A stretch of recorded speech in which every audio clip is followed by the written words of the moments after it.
Hey, SBG Solution Based Gang, like, share, subscribe.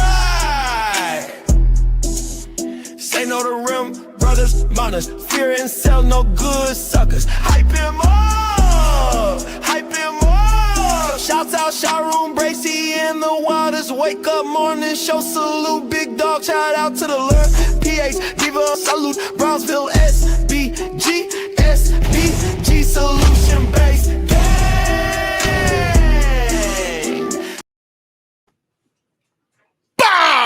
Let's go. Good day, everyone. How are we doing? Yesterday was a very interesting show. The men did not hold the line. God damn it. Very interesting show yesterday. It got wild. It got crazy. You know, anytime I think go past 3 hours, it gets a little wild. You want to be in the show too? Oh, okay. You ain't all nosy. Good day, Kim West. How you doing today? What's up with you? You know how we like to start the show. When I say good day to you, make sure you say it back because I can feel that great productive energy coming through the screen. God damn it, I can feel it. And yesterday we seen the aftermath of this show. And today we actually going to watch what happened between Just Pearl and Jazz, and so we can see it for ourselves because maybe we would speculate. We're gonna see who actually got cooked. Bad duck.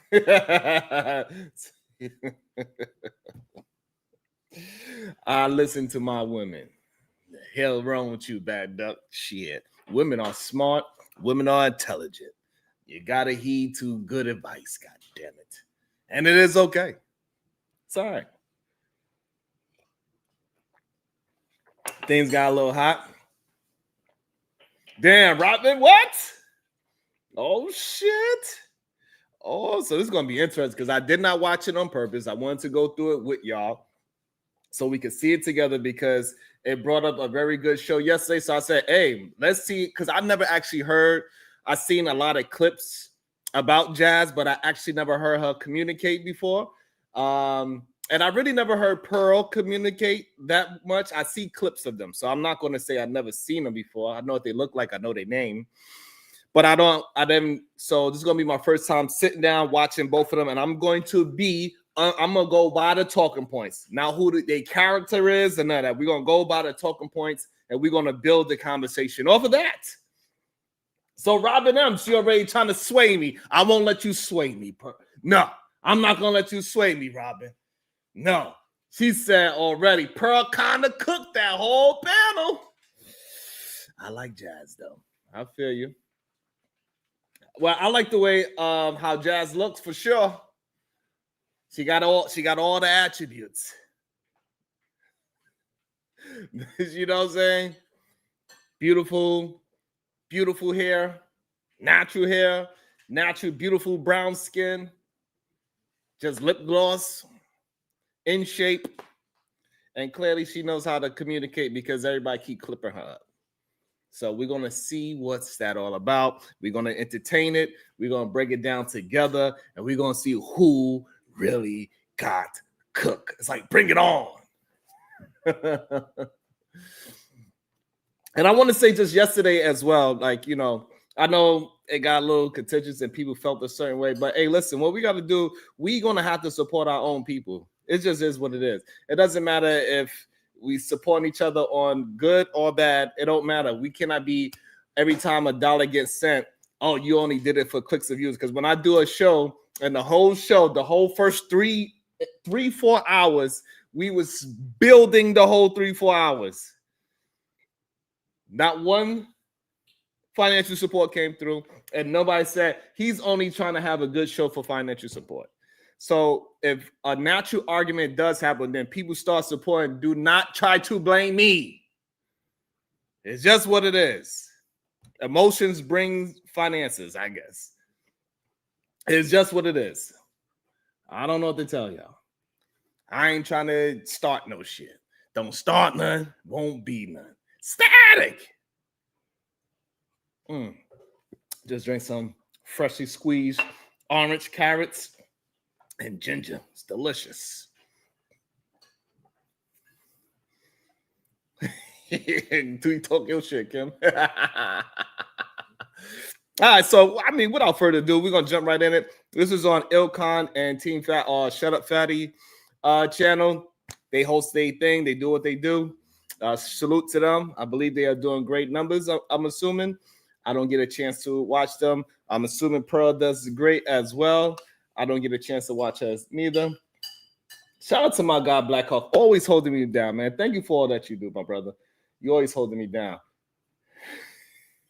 What you say? Please don't invite niches from Coonville. You's a nut. I don't know what you mean. About to be a situation. Hey, hey, hey. Black Hawk, you are a goddamn mess. I appreciate you though, my brother. Seriously. Thank you. One thing for sure, he supports me whether it's wild or when we calm. So I want to shout out, and we need more of that. Like, we should be able to just support when we just feel like support, not just when something wild is happening. So shout out to Black and Proud and every last one. Shout out to Big Bad Bull. He was one of the sponsors last night. Thank you so much, Big Bad Bull. Hopefully you heard it. And thanks so much to my cousin, Brownsville, New York, another sponsor of the show. Thank you so much, cousin. And if they pop up in the channel, make sure I let them know again, because I really appreciate everybody that showed their love. Shout out to all the panelists that came and cammed up yesterday. We did an awesome show. Shout out to the Angry Man. He was here yesterday. Shout out to Chicago Rilla, BMU. Shout out to Bad Duck. Shout out to Cellulite Podcast, Raw G, PH Diva, Conscious Moron, my God, Kulu TV. Thank y'all. All right. Now we got all the, we settled in a little bit. Let me go find the video. I should have been prepared. I'm not going to be prepared. I come in the house, I just go to work.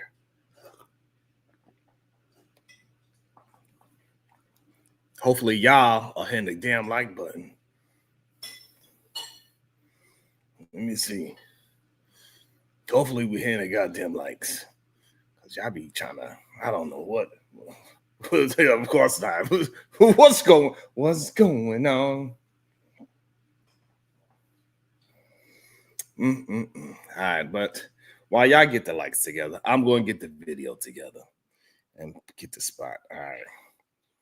Let me see. Let me hit them. All right. Let's get it together. Make sure you tell a friend to hit the like and the share button.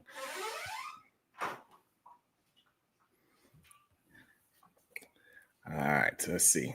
Here we go. Found it.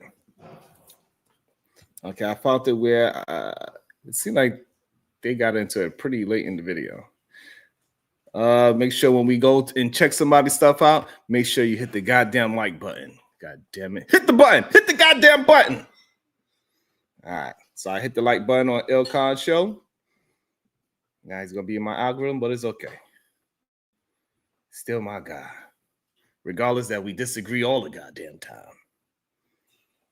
Even though me and Fatty disagree all the goddamn time. Still my guys regardless. We don't get to talk to each other anymore, but it is what it is. Fuck it. We just don't agree. We don't, that is what it is. I got my position. They got their position. And I'm going to hold mine, and they're going to hold theirs. It is what it is. What? Yeah, is she? I'm about to find out today.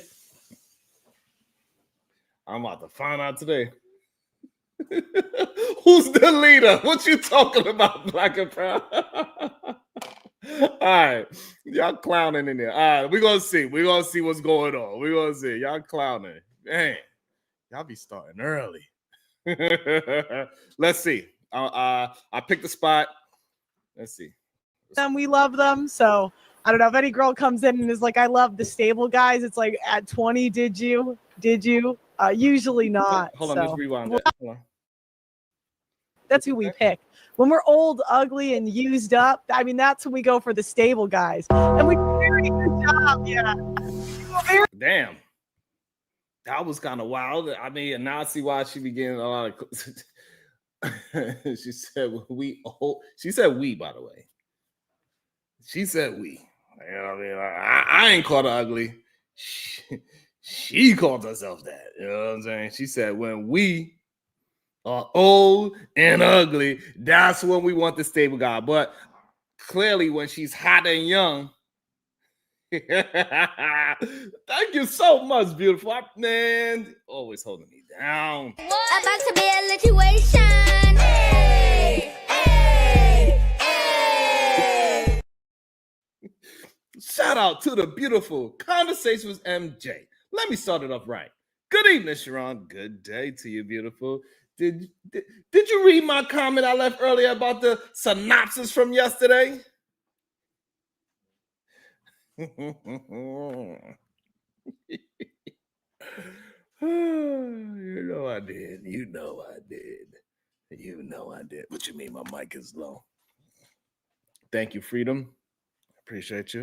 I'm gonna turn it up a little bit more. Let me turn me up. How I sound better? Do I sound better now? Hopefully. Mic check. 1 2 1 2. What is this? Hopefully I sound better. That's how I want to be screaming. You feel me? Sometimes I'll be bringing my voice down. I'll be trying to bring it together. All right. So I've been doing good. What up, Brandon?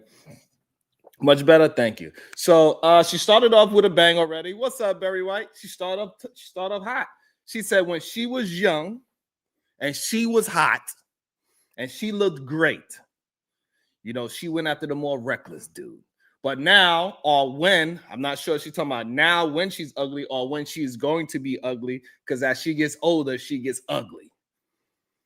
And that's when she wants a stable guy. So maybe if she's single now, maybe she's still in her young and hot phase. What do y'all think? What do y'all think? What's the emoji for hot and what's the emoji for ugly? Put some in the chat. Put an emoji for hot. What we're gonna say is a hot emoji. If y'all think Pearl is still in her hot and gorgeous phase in her life, put something that represents, put some shoes, put some red shoes in the chat. But if you think she's ugly and she's in her ugly phase and now she's going to choose a stable man, put some boots in the chat.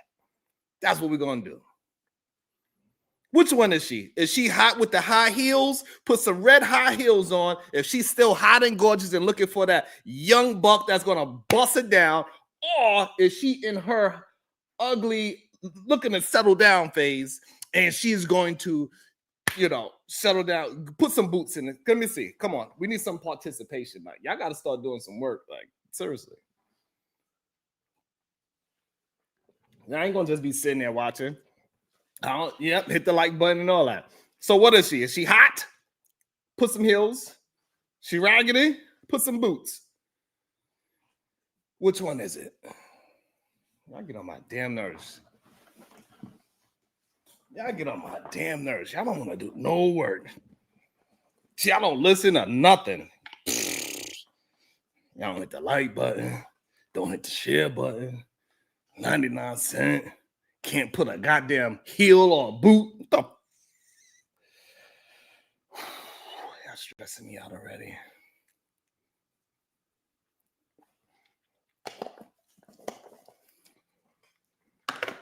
Is Miss Pearl still hot? Put high heels in the chat. If she's ugly and looking to settle down for her boo, because this is what she said. She said, women, when they are hot, they go after the wild, reckless man. And then when they get old and ugly, is when they start looking for the, you know, the man that's got his stuff together.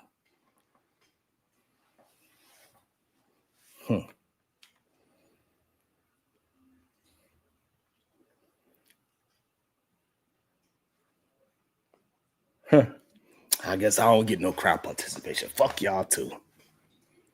Y'all ain't shit. Let's go. We do a very good job convincing them we love them. So I don't know What? if any girl comes. We do a very good job convincing them we love them. So I don't know if any girl comes in and is like, "I love the stable guys." It's like, at 20, did you? Did you? Usually not. So that's I don't know. So put a goddamn boot. God damn it. I ain't asked her if she was ever. Then if you don't think she is, then you put a goddamn boot. It's that simple. You act like y'all be so damn slow sometimes. Y'all be pissing me off. So what? So what y'all think about that? At 20, did you pick the stable guy? I think at 20, most men are not stable. Shout out to Tony Golden. God damn it. One of the men that give me some of the most smoke in it. At least he listens to me. God damn it. Thank you so much. God damn it. Oh, now we thank you, babe. I appreciate you, babe. Thank you. Thank you, Brandon. Thank you. Shit. Now we starting to see some boots and high heels. Thank you. God damn it. Appreciate y'all. That's what I'm talking about. Get some goddamn participation. So she says, when you're 20 or you're young woman, no, I don't believe you are looking for stability.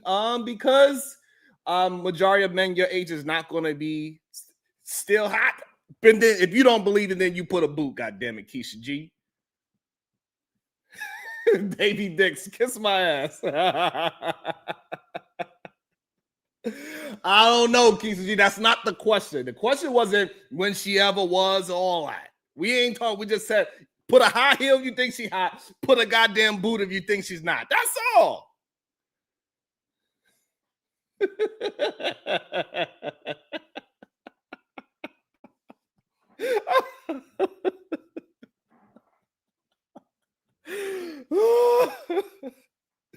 All right. Thank you. So we got two heels and we got two boots. So I guess she's right there in the middle. She's hot and ugly at the same time. All right.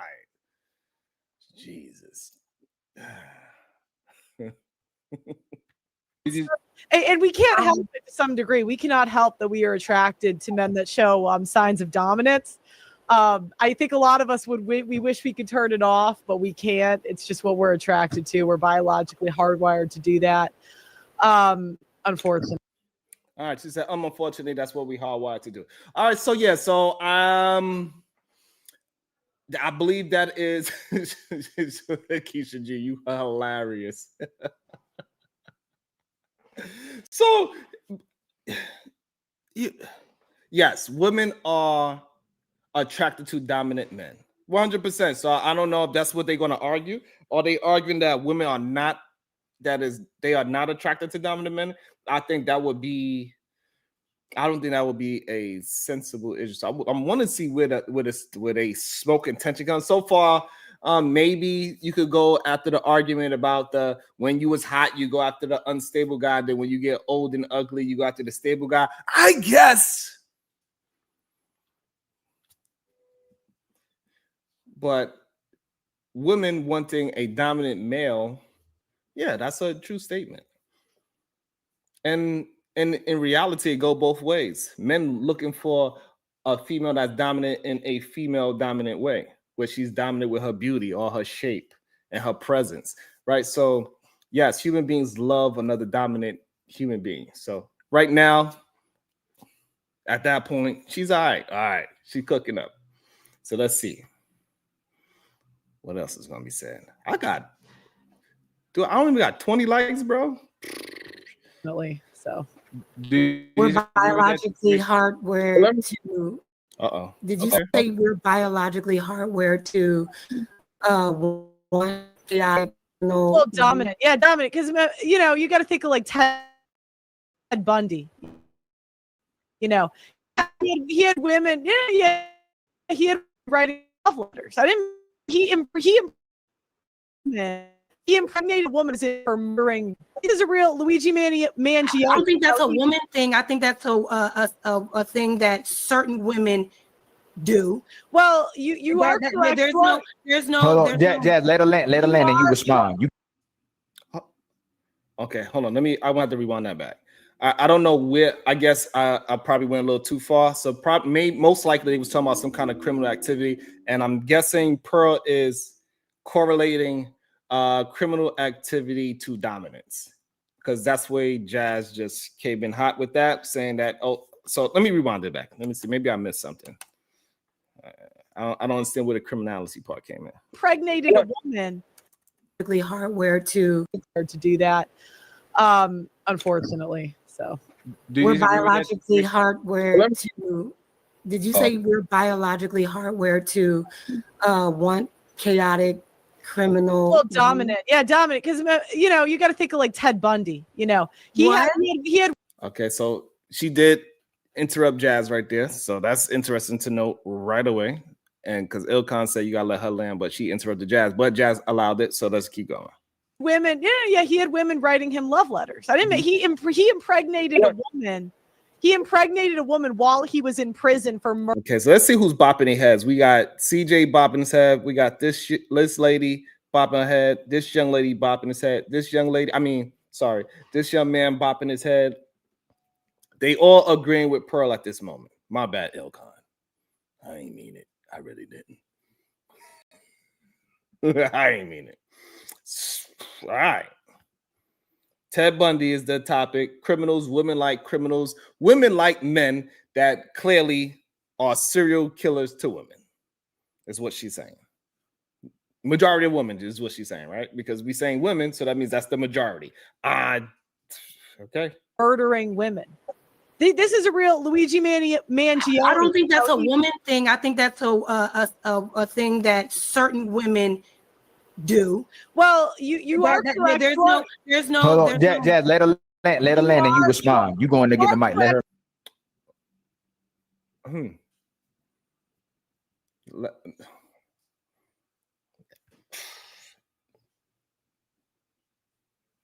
What's going on? I thought Jazz was talking. Ilkan, maybe I'm misreading it because I didn't see beforehand. So, red flag though. Let's keep it moving. Not every woman does that. There's different levels of dominance. However, we are still attracted to dominant men, and that does come in the form of if a man can kill someone else, we know he can protect us biologically. So that just wow. If a man can kill somebody else, what makes you think he can't kill you?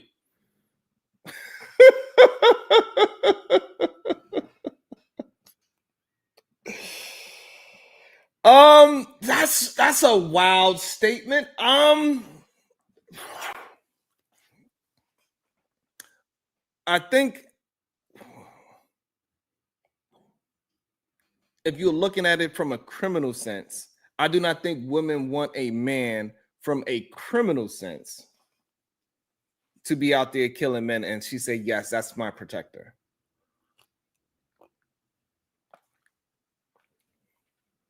If a woman chooses a man that is a criminal deleter, she's not in it because he's protecting her. She's in it because she likes that action. She likes that wildness. She want to be around something dangerous. She's a degenerate, just like he is a criminal deleter as well. She wants to be around danger, not because he's protecting her. It's not some kind of fruitful relationship. Now she's with some kind of if she's around some kind of like some military dude that is doing it for, or a police officer or something of that nature, and he is so-called doing it in a moral way, right? He's not being a criminal about it, right? He's upholding society. I think that one is going to be, in her mind, a protector. If she's dating a police officer, she's going to believe that he is a protector. She's dating a high-ranking military war veteran that's been into war and protecting some kind of freedoms for whatever country he's in, then yes, she's going to look at that man that deletes people as a protector. But the criminal one, that is just because she wants some goddamn She wants some spiciness. That's all she wants. She want to be with somebody that's a deleter, not because of protection, because she wants to be dangerous. So I think that's the conflation that Miss Pearl is missing. Maybe Jazz is going to bring that up. We're going to see. So I disagree with that point right there. And I'm just going to be unbiased. I'm just going to go by the words. I'm not going to go by anything else. That's my opinion on that. Now, I will be dropping the link soon. As soon as you hit the goddamn like button, as soon as you hit the goddamn share button, as soon as you hit the 99-cent button. Thank you to everybody for all that you do, goddamn it. I really, what? I cannot believe my eyes. I got a shout out to what? James Kills. I have to say your name, James Kills. Shout out to you. Salute to you, my brother. Awesome. Can't believe my man supported. What? Means a lot to me. Thank you so much.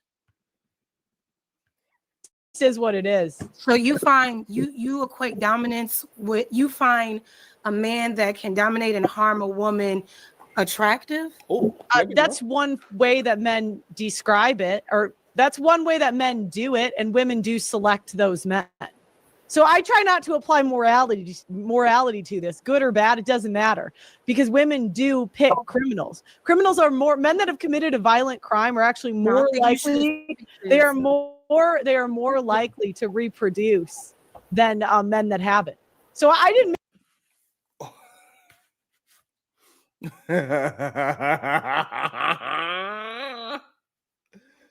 You did not know, James. Maybe your ass was drunk, but you didn't spend no goddamn $10 with me, you liar. So now she's saying it doesn't matter if it's good or bad. But what she's saying is that criminals, they tend to make more children. They're not making more they make it more children because they're more reckless. They don't care about life in the same way when you're talking about a criminal, especially a criminal deleter. He's just doing whatever. He's laying down with whatever woman that can lay down with. He is just being reckless. Just like how he's being reckless in real life, being a criminal, and also being a criminal that's deleting people. So yes, they are going to. So it is true that criminal males are probably going to have more children, but it's not because women are just choosing them. It's because they are just sleeping with whatever they can sleep with, and they're going to bust nuts in just like they busting whatever else they busting out. They shoot up the club, and then they go home, and then they shoot up the club too because they just don't care. But it's not because a bunch of women are choosing them. James, you liar. Prove it. They are, Kimberly. They absolutely. Shout out to my man. Shout out to my mans in them. Let me see what he said. Make sure y'all do the same thing like my peoples. It says, Sharon, ninjas would hate a black woman if she mentioned a black man. Oh no, I'm read it wrong. My biology. You know I can't read. I'm black. Sharon, ninjas would hate a black woman if she me too'd a black man. Woo! Thank you so much. I appreciate you, my brother. What up, Conscious? They will absolutely hate it. That's why they so mad at Brick Lady, right? So absolutely. But are we saying that this young lady me too somebody? Because I don't know. Put me on. Let's see. Make this world. You know, I didn't make women write love letters. Has that been your experience? Like, are you attracted to criminals? Well, to be fair, I don't know many criminals, so that hasn't been my experience personally. What about the people in your environment? I mean, I've interviewed 1,000 people. A good chunk of them did, procreate and date men with felonies. That's not uncommon. Wow. So, okay, especially in the black community, if we're going to be honest, that's well, yeah. Well, and I was going to. She went there quick. Now I see why I got so hot. She went there quick. So I'm guessing even when she is talking about all the people that she interviewed, I'm assuming she's talking about she interviewed a bunch of black women. And this is shit that Diva be talking about holding the line. Even though I'm going to have a conversation with Diva tonight. We're going to talk. Is she lying? I believe yes. Yes, DKD, and yes, that is not telling the truth at all. That majority of Black women are dating men with felonies. No, it's just not true. Because majority of Black men do not have felonies. So no, it's not true. Majority of Black men do not have felonies. Last night we had a panel full of Black men. Nobody on that panel had a felony.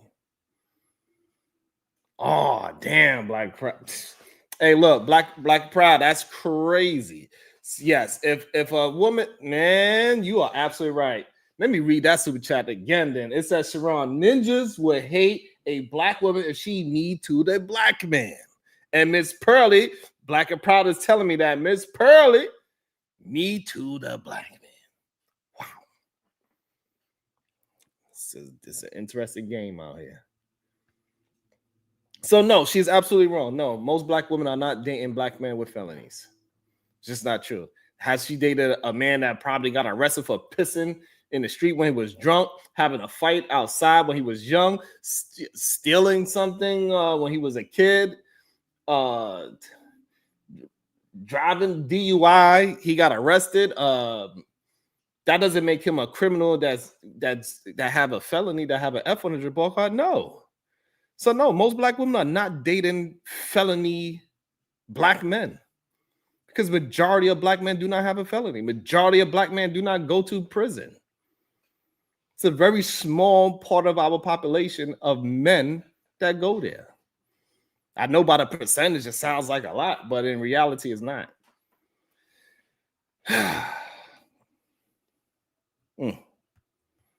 And they say she cooked. So I don't know why you're pretending to not know what I'm talking about. You can I don't think you know what you're talking gaslight about. These simps, but you can't gaslight me. I What don't happened?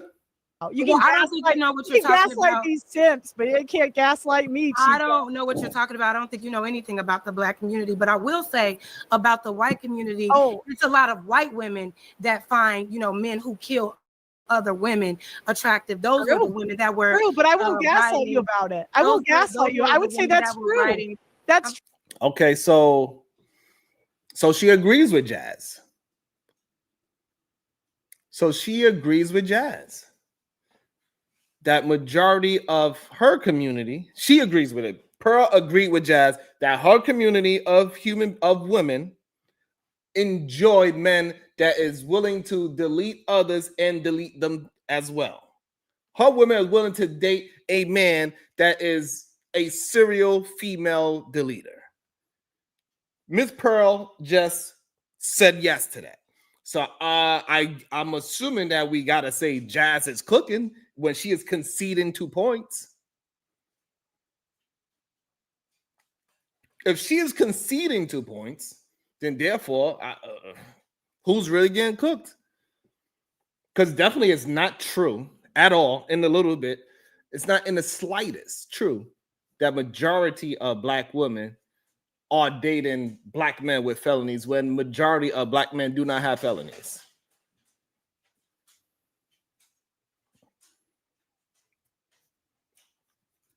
We don't need no damn statistician here.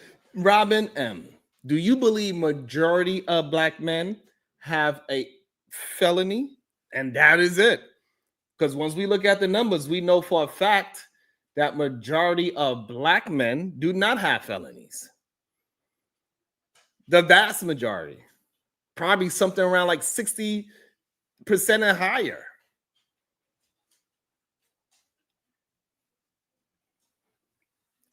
Majority of Black men do not have felonies.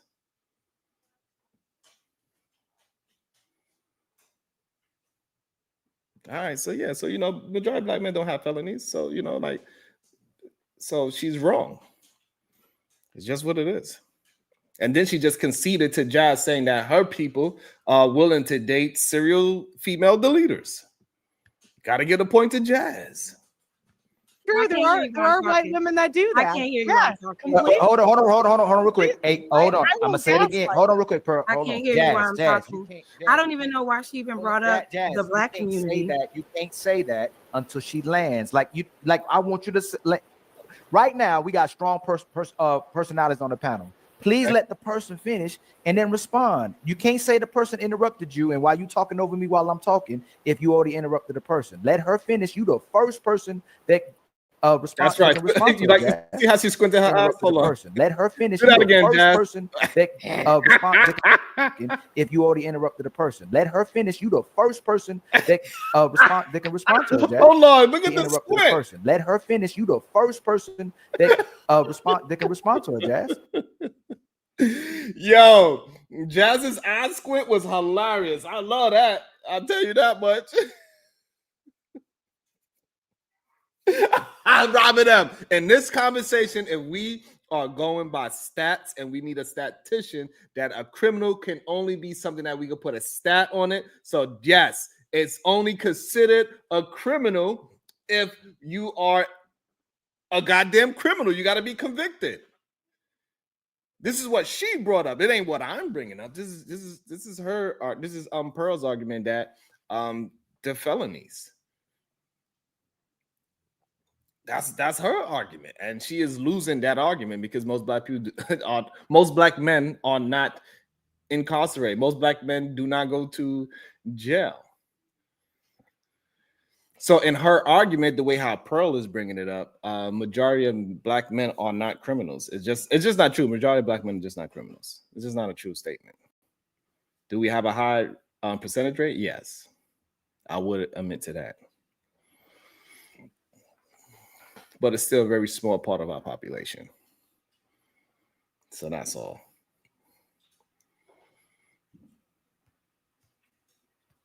You're the first person. Just let her land. I did let her land. No, you didn't let her land, Jazz. Okay. It's fine. Let's start now. Okay, well, you see why I brought it up. Well, black, so you know. Because like I don't. It's like the same reason you brought up the white community because I'm white. It's like the same, so you would know. Because like I don't. Start now. Okay, well, you asked me why I brought it up, the black community, because you're black, so you would know. Because like I don't. Take a look at each person's face. You asked me why I brought it up, the black community, because you're black, so you would know. Because like I don't. They get a little smirk. Community, because you're black, so you would know. She's already. Because like I don't. Okay. Black community, because you're black, so you would know. Because like I don't. The black community, because you're black, so you would know. Because like I don't. Black community, because you're black, so you would know. Because like I don't. Scotty did not like that joke. Black community, because you're black, so you would know. Because like Big Rick, he didn't like it. The black community, because you're black, so you would know. Because like I don't. It's like the same reason you brought up the white. So we see that it is clearly a divide. So it's Pearl, CJ, stupid. Look at his stupid look at it. He got CTE. So you know we're gonna excuse CJ. You know what I'm saying? We're gonna excuse CJ because he got CTE. All right. So we're gonna excuse CJ. So it's Pearl doing a horrible joke. CJ got his big old stupid grin. Athena is her name. She laughing. This girl named Melanin, she's laughing. Ilkan is torn. Fatty do not like it. Rick the Ruler does not like it. Tyranny does not like it. Whew, wait.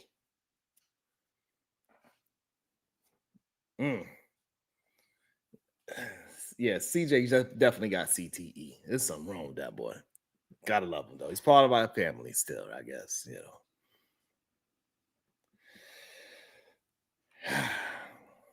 know. Okay. Community, because I'm white. I have eyes, you know. If you're done, first of all, that's very disrespectful. It's very disrespectful. This was a conversation about. Yes, it is. No, it's Hey, friends, we don't need that leaves. Jess can handle it. Let her handle it. Go ahead. Go ahead. So, like I said, again, we we're were talking about, offended. Next. Like, Go ahead, Jess. Let Y'all Jess gonna finish, allow please. me? Let's go ahead, Jess. I will. Yeah, go ahead. Jess, so like you, I said, we were speaking about relationships in general. Nobody said anything about black or white until you brought it up, and for what reason I don't know. That's true. It didn't add anything to the conversation. It did. First of all, I was speaking on. Hey, I ain't gonna lie.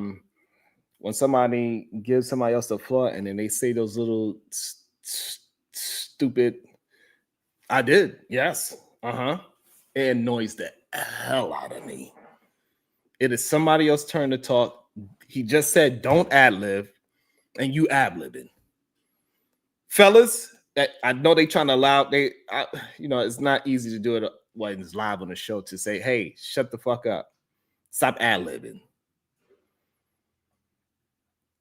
The little ad-libs is disrespectful as hell. And I get it. Fatty don't want to jump in again and say don't ad-lib because Jazz is working through it. But god damn it. Stop gaslighting. Let the women talk. You're speaking on the nature of women and how we are And wipe that stupid smile off your face, too. all naturally attracted to men who are criminals, and then you made a Black point to women say, in particular. Yeah. excuse me, no, that is not the Jumped in again. case at all for black women. Now, if you're talking about people that are in poverty, people that live in certain situations and are 60%. God damn it, woman. Where's the fellas? Where is the decorum? Where's the decorum? Where is it? God.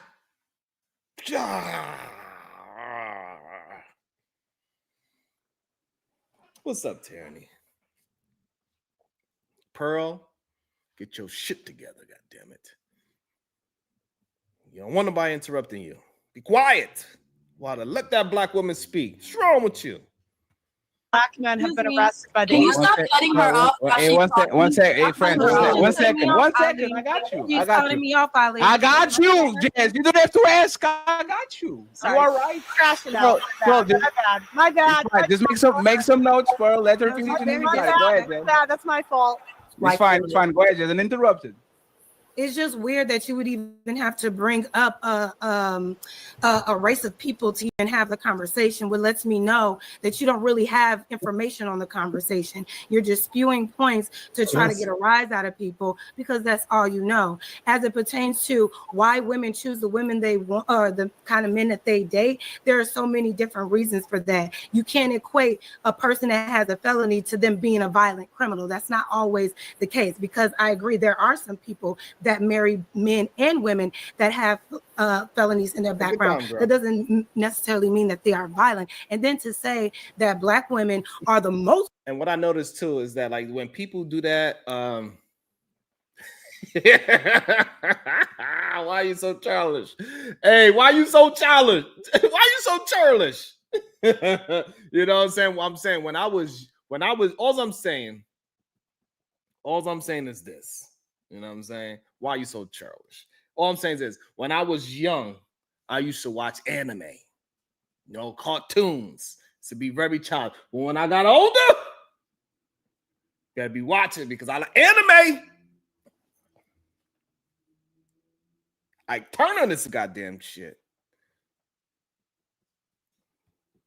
All right? It's a different kind of anime when I got older. I'm Mike Turner. When I was young, I watched anime. Now that I'm older, Mike Turner, anime.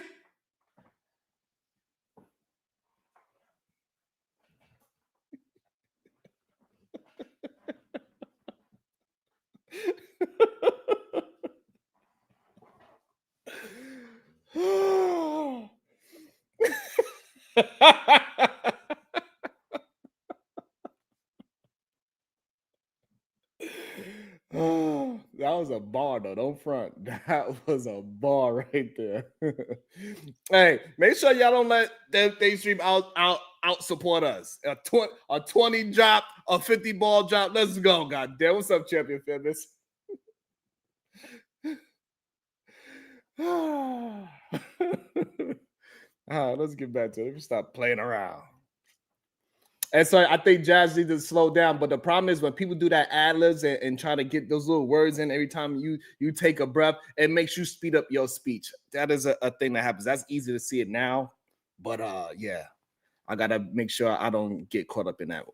Prone to violent criminals within our community. You don't know shit about our community, Pearl. And if we're going to talk about what's happening, if we're going to make it about a race thing, let's figure out what's going on in these white communities.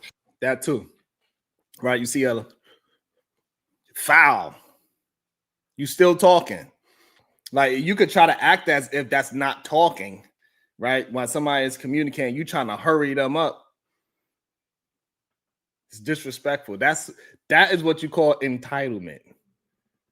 Clearly, she feels like she has the power. She feels like she is the superior person on that panel. Clearly, that's why she's doing the things that she is doing. That is wild. But when it's in real time, it's kind of hard to check in real time because now for Fadia Ali to check it, they got to cut off Jazz. And then now Jazz is going to feel like she's being cut off. That's right. God damn it. When I was young, I watched anime. Now I'm Ike Turner. You better watch out because I'm my anime.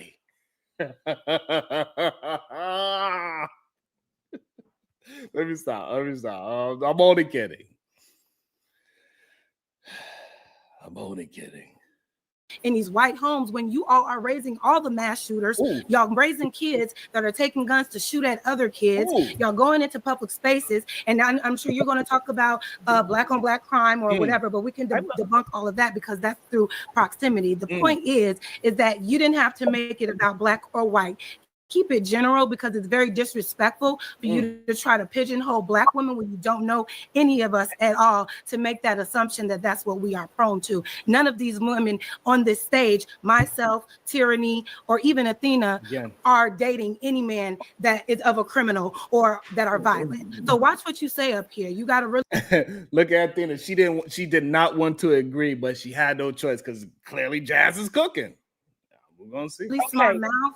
And if you're going to have the conversation, try to be respectful. And all this trying to get me to hurry up, I'm gonna take my motherfucking time. Oh my God! Yeah. That's what I'm talking about. Slow down, Jack. There, take your time. Take your time, young girl.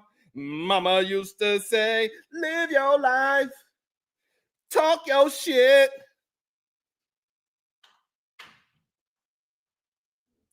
Nah, unlikely. Nah, you're wrong.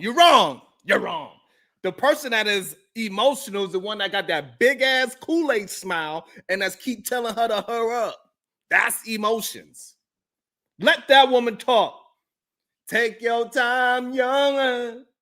Mama used to say, talk your shit. Talk your shit. Yeah, I like Jazz. It's my first time seeing Jazz. So shout out to Jazz. God damn it. Talk your shit, girl. Let me rewind that. She caught that because that's how I felt it. She was speeding up a little bit every time she do her little ad-libs and she doing her gestures and all that.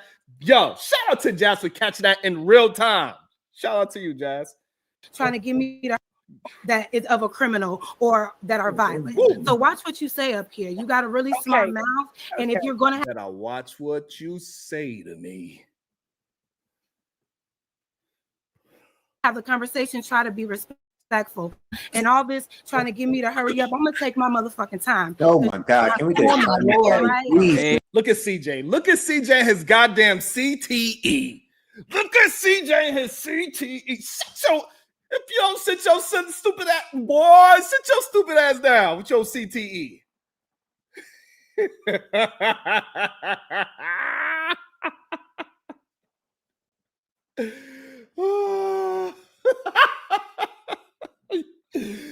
You ain't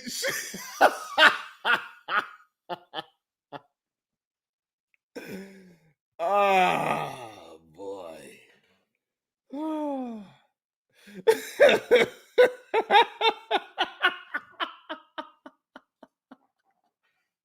Cause she ain't oh my goodness, y'all cutting up early. Go ahead, Jazz. CJ, shut your CJ, be quiet. God damn it. Let that black woman talk, CJ. With your stupid face. Look at his face. He do have a punchable face. Look at it. It's all he got a very aerodynamic face. He look kind of like goddamn Frozone. All he needs is goddamn glasses and a goddamn spandex suit looking just like Frozone. Sit your ass down, Frozone. God damn it. Get on my goddamn nerves. Shit. Let that black woman talk. Take your time, Jazz. Got a really smart mouth, and if you're going to have the conversation, try to be respectful. And all this trying to get me to hurry up, I'm gonna take my motherfucking time. Oh my God! Can we get Hey, there was no. She has the hey, friends. We don't need it. When she lands, Probably will have all the chance to reply. Everybody going to be quiet. Go ahead. You done? Hey, shout out to Fatty. She have all the time in the world. When she's done, she's done. In the meantime, soak up all that melanin coming through the goddamn screen. Soak it up. Go ahead, girl. You know what? I could see the goddamn I could see you heal through your melanin, queen. Let me get on my goddamn Umar Johnson. I respect it. I receive your goddamn energy, queen. I see you healed on all dimensions of the universe, queen. I respect it. I receive it. Go ahead and rest in your beautiful melanin chakra, queen. Shit.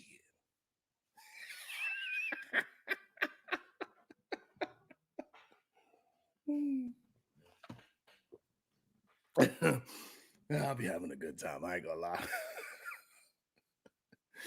Oh boy. Hold on. Shout out to the Cash App. I received that Cash App, my melanin brother. I see you healed on inside and outside. I see you financially healed, my brother. I received that. Please go back and read my last comment. All right. Let me see. I got you. Let me go find it. Let me see. Let me go respect the money. Where you at? I don't see the comment, sir. Oh, okay. This one. Pearl says she doesn't understand why black people think they're entitled to argue with white people, especially when she's the general of the space in her reaction video. Unlikely. This is what Pearl said, unlikely. Don't you dare. Don't you dare, don't you dare.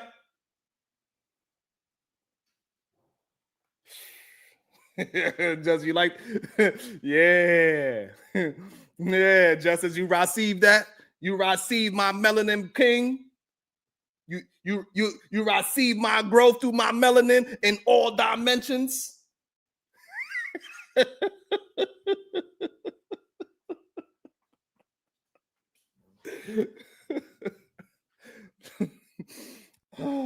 Let's go. Yes. Yeah, I'm done. I don't understand why that was accepted. Like that was Wait. so 1 second. disrespectful to 1 say. second. 1 second. We shouldn't accept what she said. To say that you should know as a black woman because you all date criminals when So Jess, 1 second. So my this is my opinion, Jess, and correct me. And that's a bomb. We cannot go around and try to act as if just because Diva said Tierney dates some criminals, maybe she did. I don't know. Tierney seems like she got a kind heart. Maybe she believed that man has changed. He turned over a new leaf, Diva. That's all. Tierney giving her black man an opportunity to get some of that good. All right, Diva. Diva, you better receive Tierney's melanin awakening on all dimensions.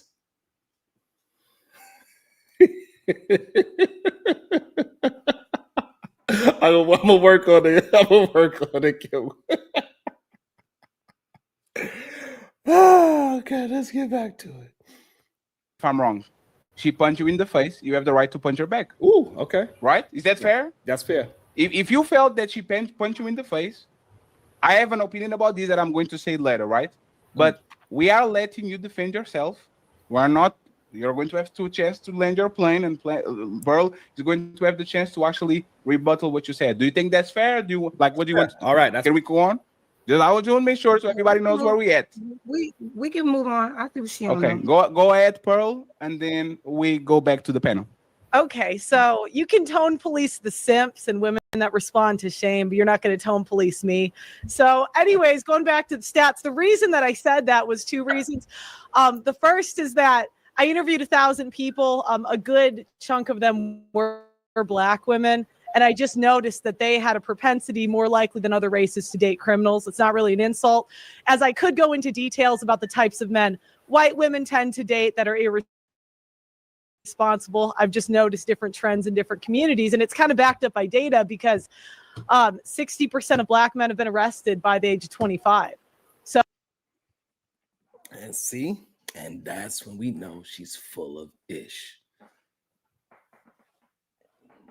That's when you know she's full of it.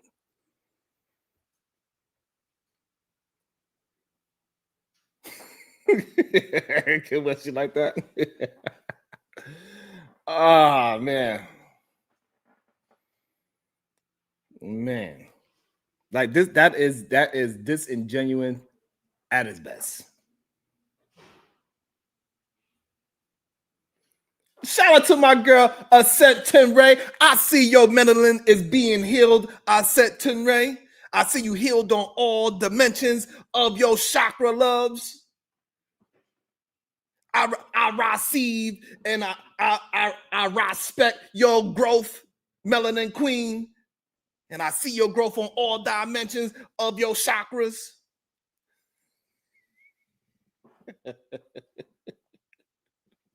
Shout out to my girl, Aset Tenray. Oh, man.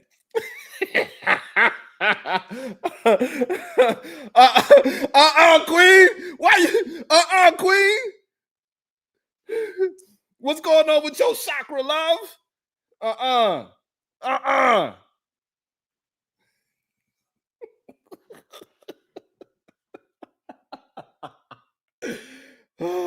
I'm having a good time. You having a good time as well. Make sure you're hitting that like and that share button because the likes is, come on. Ain't no way we having this good time and y'all can't hit the like button. This is wild. This is wild. I don't know.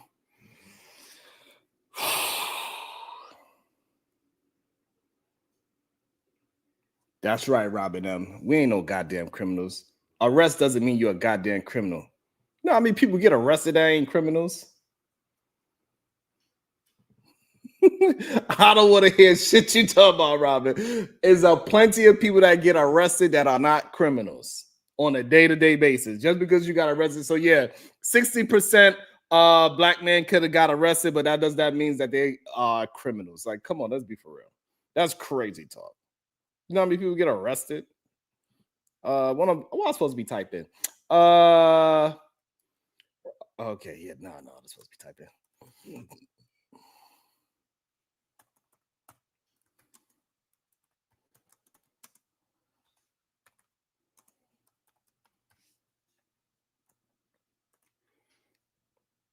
I need to receive 100 likes because I need to see the likes on all sides of the dimension. God damn it.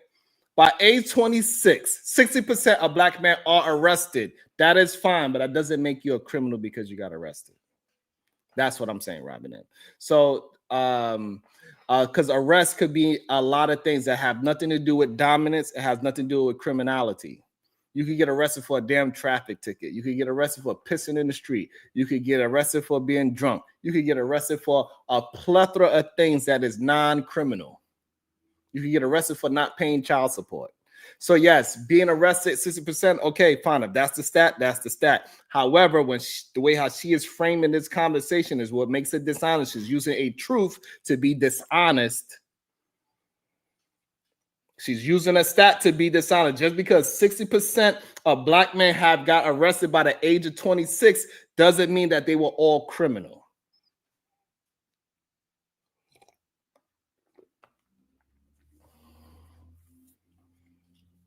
I believe black men have the highest homicide rates when it comes to strictly homicide. That is the one criminal activity that we are leading in. But you look at all of the rest of the criminal activities that is being led by, guess what? We go by SA and women is a certain group that leads that. Kidnapping is a certain group that leads that. Traffic, like we could go on and on who what race is running the criminal activity. So yes, we have the highest rate, but overall, that might be the worst one. Unlikely. It could be. It could be. However, when you look at the whole totality of crime and criminality, we ain't the leaders of it. It's just what it is. And we're going to go by the stats. We got to be truthful of all the stats. Simple and plain. Oh, it's not to be rude, but I think it's more common in that community than it is other communities. In terms of mass shooters, I think you said white people are the majority of mass shooters. I would say that's true. And I wouldn't crash out on you for saying that. So again, if you want to get offended, that is a choice and that is your choice and you have the right to do that. So I want to touch on this and then I want CJ and Rick the Ruler to pull up and the rest of the panel. Okay, Tyranny, I see you too. So coming from a world citizen, right? Because I live in Portugal. Right now it's 2 a.m. And why you let those women talk? This is not a black woman thing. If you go to Japan, all those women love the Yakuza until they get older. If you go to Brazil, all those women love the kids from the favela before they get older. If you come to Europe, all these women love the guys that ride on the Hell Angels. Like women like danger. Like they are emotional junkies, right? And I believe that Jazz actually pinpoints what it is when you put together people that are emotional junkies, which is most young women, and you put poverty together, you are going to get massive results. And in my opinion, this is why the black community in the United States is hyper exposed to these situations, is because you are mixing two components that are very dangerous. Is the level of poverty. People live on a lower socioeconomic level, and they are addicted to bad boys because that's what women do. You can go to any white college and see exactly the same type of behavior that shads are getting all the women. That's the reality. I tend to agree with that statement. Shout out to my man. She says she going after all black content creators. God damn. Well, tell her bring it on.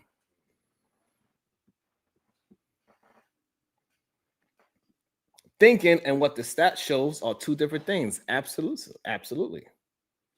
And what Pearl is doing is misrepresenting the stats.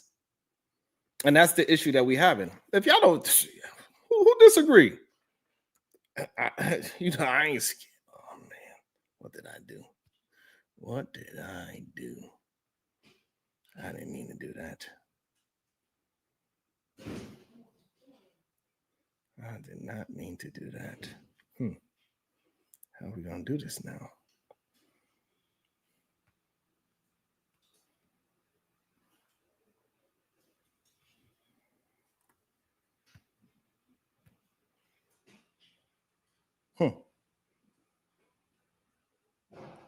So I would love to. Maybe if y'all were enough of y'all would share the stream and tag her ass in it, maybe I could debate her. If enough of y'all go ahead and share out the stream, tag her ass in it, then maybe I will be able to do such a thing like that. Thank you, Robin M, for the suggestion. I appreciate you. Here, Robin M. Thank you so much. Here you. There you go, Robin. Thank you so much. I appreciate you, girl. Baby girl. Let me see you dance, do the twirl. What you think about the stats? Okay, tell me what you think. Reality, the bad boy, the football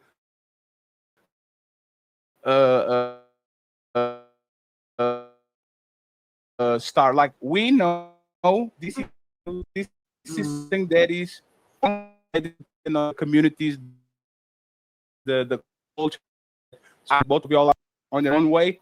We can't unfortunately just be against something because it triggers our feelings. Okay, friend. One second. I didn't feel.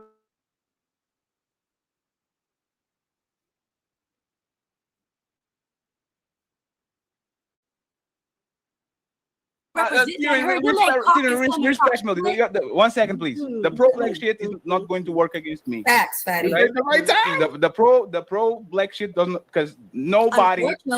Unfortunately. Tyranny. Stop. Like tyranny. You can't tell me myself that I depict black woman in any kind of way that is negative because I avoid it. But what we have to do is be fair. If she was talking about black men, I don't think y'all will have the same type of smoke. She was talking about black men. She said most of y'all are in jail. No. And none of y'all heard that. No. Tyranny, that was a good catch. Tyranny, that was a good catch. She was actually talking about black men and black women. She was talking about both parties. Maybe that's what he's going to say. But yes, she was talking about black men and how they are majority criminal. I can't believe my ears. Or my eyes, because I didn't actually hear her say it, but I read it. God damn it. Oh, okay. That's good to oh, okay. Understood. But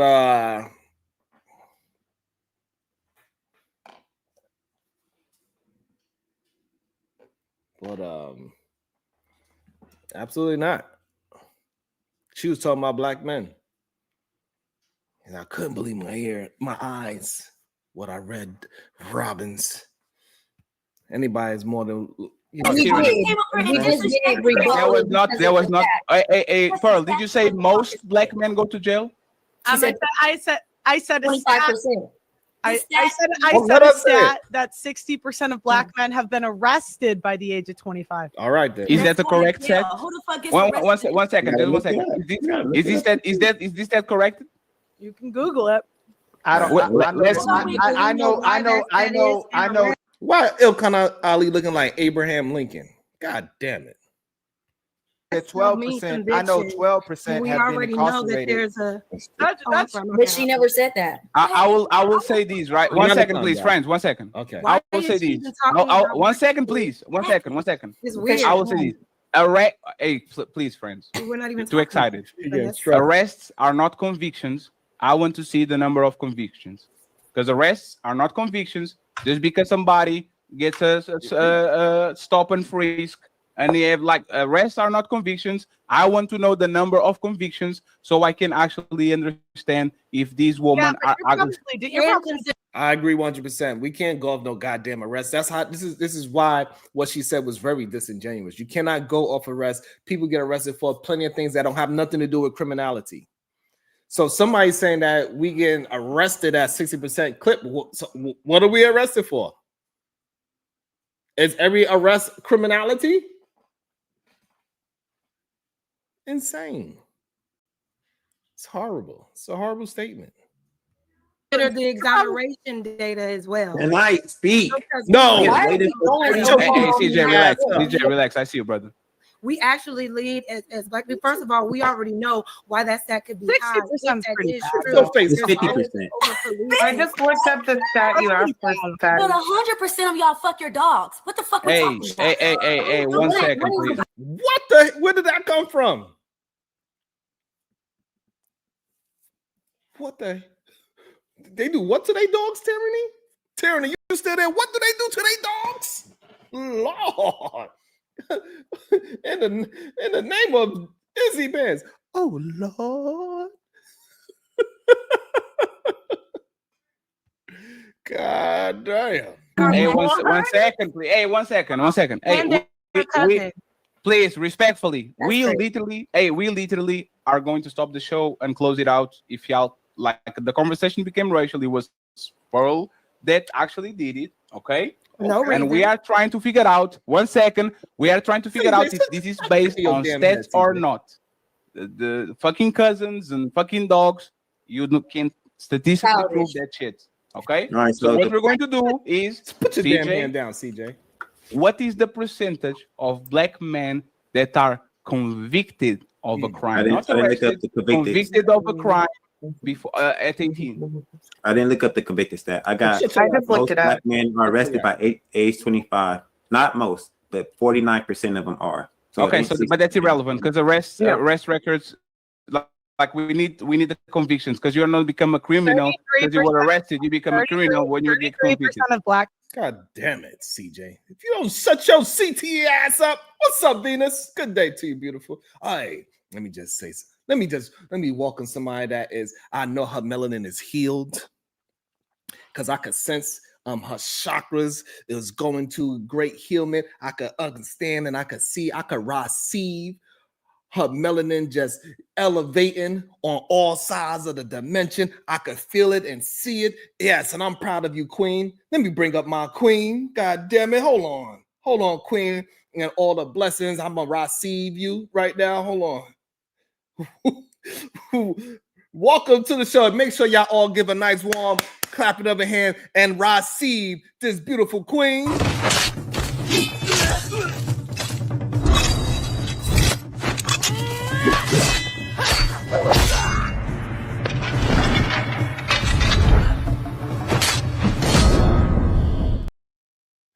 Good day, Supreme Goddess PhD. But how you doing today? How's your melanin doing? You barred from watching Umar. No more Umar for you. That's it. But I came up here to agree with Tyranny. She telling the truth. What she say, Diva? That they be fucking their dogs. So you saying you receive Tyranny's growth in her melanin, Queen? I overstand and I understand what she was saying. Yes. I understand.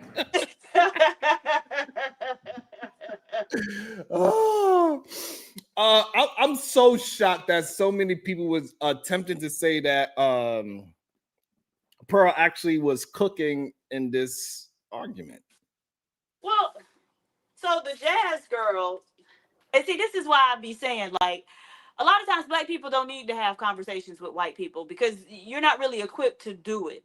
And so the first thing is, like, she should already know who it is she's dealing with, right? So Pearl was up there talking to a white supremacist, Nick Fuentes, and agreeing with a lot of the shit he was saying, right? So she should already know and be prepared for that. So the fact that she jumped out of her skin, the first thing she said, my thing is she shouldn't have even waited for Pearl to hit her first, right? She should have came up there and swung on Pearl because when Pearl made the statement that women, when they young and hot, they want the dangerous guys, and it's not until they old and ugly that they want the stable guys. The first thing she should have said was, Pearl, are you married? Right? Are you married? Because you don't always wanted the stable guy from the looks of it, right? You was young and ugly. No, really. You was young and ugly. You was adolescent and ugly. You was born ugly, and your ass gonna die ugly. So now where your man at? I'm just testing your own theory, sis, right? So you got to be able to deal with these people on their level. And so Jazz kind of getting on my nerves that she getting so upset about, something so simple. Oh man, she was trying to be wholesome decorum.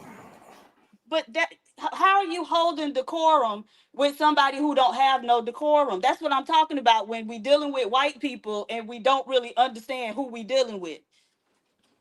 But so, in my opinion, with the panel situation, when you agree, especially when you agree to be on the panel, you gotta be able to understand that you gotta have to hold decorum so you could defeat the other person. Because most people feel like the first person who gets emotional is going to be the person that loses, and that's why you have to hold decorum when you are in this type of panel situation.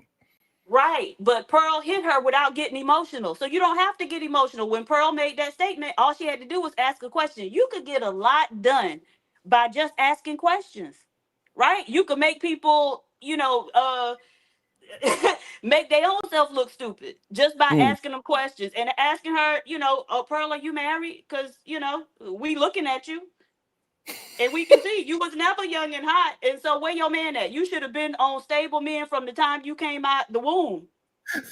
That would have been hilarious. Right. But it would have been true also, right? And Damn. so- Hey, I was trying to ask the audience, they were scared to put boots in the chat. I don't know why, but they were so afraid. Well, remember we had that conversation a couple weeks ago when that weird white girl came up, and I was mentioning when what's his name, Fighter said, "Oh, she cute," and I mentioned like, "Oh, you see how far from the beauty standard she is," but black men will still say, and so black men, black people, because by extension, black women too, don't even really gauge white women's beauty accurately because all they see is white skin and like flowing hair, right? Because if you can't look at that bitch and see she look like a skin face, like what? Some people like that Rudolph the Red-Nosed Reindeer look. You know what I'm saying? Like she could chop some wood. Yeah, right. She looked like a dude. Oh shit. People have felonies. What's the percentage? 33%. Approximately 33% of African American adult males have a felony record, which includes those who have been convicted of crimes. So now, Robin M. talking your shit in the chat, talking about, Sarah, you never learned nothing. What's your stats? I told you. I told you, Robin. I don't know why they be trying to go against me like I don't know what I'll be talking about, Diva. I don't know.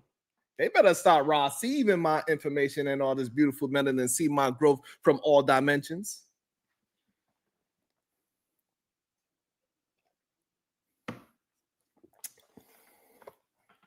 I don't want to hear it. Nope. She just told you only 33%. 60% of black men do not have any felonies. So no. So no. God damn it. I'd have to dive in deeper to find like what age group, but her stats were correct about arrest. And that might be something that people use, like, again, inflammatory statements, obviously. Thank you for being honest. Yes, that was an inflammatory statement. That's all. And we could see you or see through you with, whichever one you want to say. And I'm sorry. I'm sorry. Anybody that is listening to the actual words and not passing judgment on Jazz's whatever, how you feel about black women or however you feel about white women, just going by the words that these two women were using. And also the fact that Pearl was conceding to multiple points. We have to say Jazz was doing the cooking. It is no raisins in the potato salad tonight. For content purposes, but yeah, it is 33% of adult males. So I really wanted to say something else. So women want to control the uncontrollable. What the hell you talking about? They're going to shit test you to see are you really uncontrollable. This ain't about no shit testing. So if they get that control over you, they'll say this ain't the nigga I thought he was. He is controllable, right? So that's kind of why they like chaos. We don't want to know your penis size, sir. So once they get there, they're kind of miserable in the fact that they like the uncontrollable. So they don't like being on either side of the fence. They don't like the fact. I have no idea what he's talking about. And why was he showing us his penis size, Diva? What the hell was wrong with him? What? You didn't see him? No. You didn't see me trying to show. Look at this fool. I don't know why he trying to show us that. What's wrong with him? Controllable. So if they get that control over you, they'll say this ain't the nigga I thought he was. He is controllable. Look, right? see? So that's kind of You why don't they care like about how small it is, sir. So once they get there, yeah, they're kind of miserable in the fact that they like the uncontrollable. So they don't like being on either side of the fence. They don't like the fact that they like the uncontrollable. But then they try to wrestle the controller from you to see if you're uncontrollable. It's a weird dynamic. And Pearl is not wrong. Most Black women are more attracted to. They have a higher propensity to be attracted to those men. I don't know why y'all got offended and expect Black power. That's where this racist shit come from. Like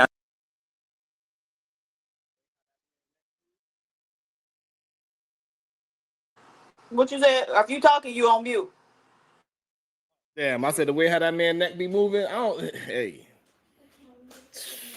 these men be. He's now halfway retarded though. He definitely. Well, he got CTE. You know what I'm saying. But one thing we can say good about him, Diva, is that he beat up Mr. Fantastic. So that's a good thing. Oh, he did. Yeah. Oh, they had another one of those things. Yeah, he hit him with a couple of those things. He put the paws on him. So That he could was do that before. well with his special ass. So. Well, isn't Fantastic a lot bigger than him though? He's about. I think he's like 6'4", and it's Fantastic like 6'8" or some shit like that. So yeah. Okay, he but is it, look, from the looks of it, Fantastic weighs quite a bit more than him. Correct? When you 6'4", you still gonna be in the close to the 200s. So. Yeah, but Fantastic is over 200. No, I'm for real. Hey, whatever the case is, CJ put the paws on him and won. That's what I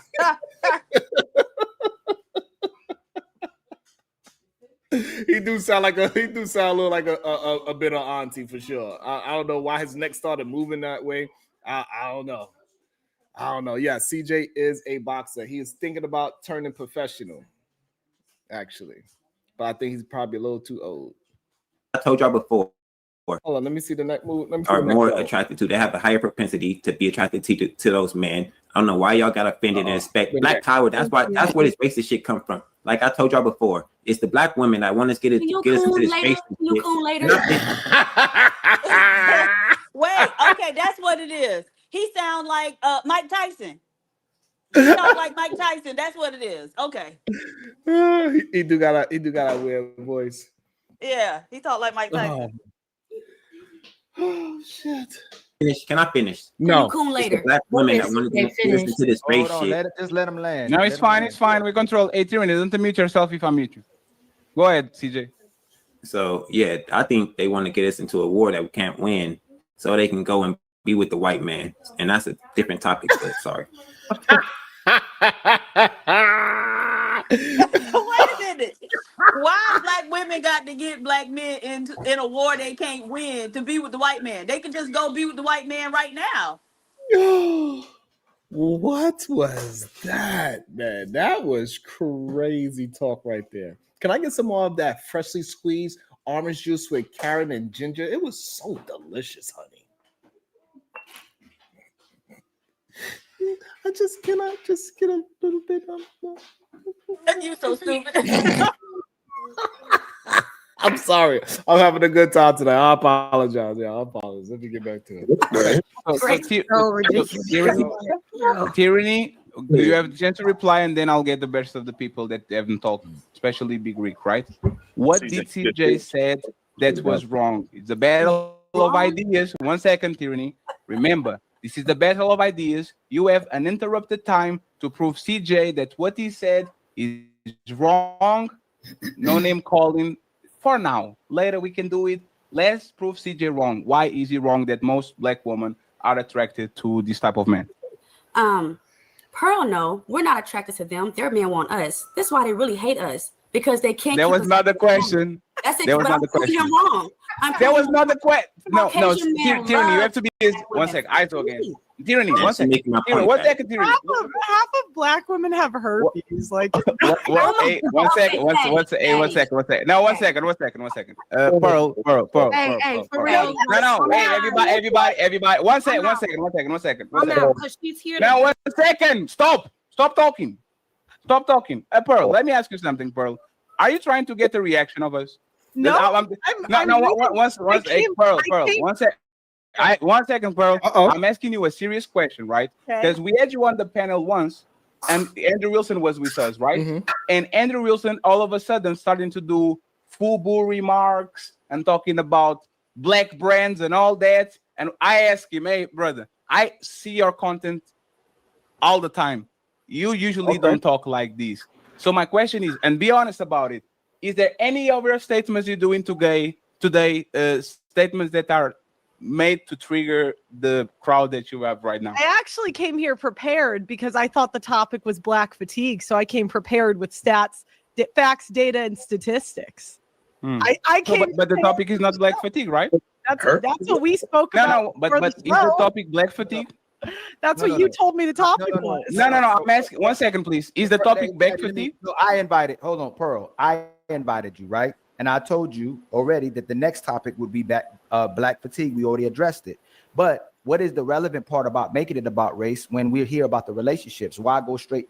That's twice. That's going to trigger people. And now if they start saying stuff about white people, now we're going to have a race war. We want to have the conversation and intentional about the relationships, but it is turning into race conversation instead of a relationship conversation. That's all we're addressing.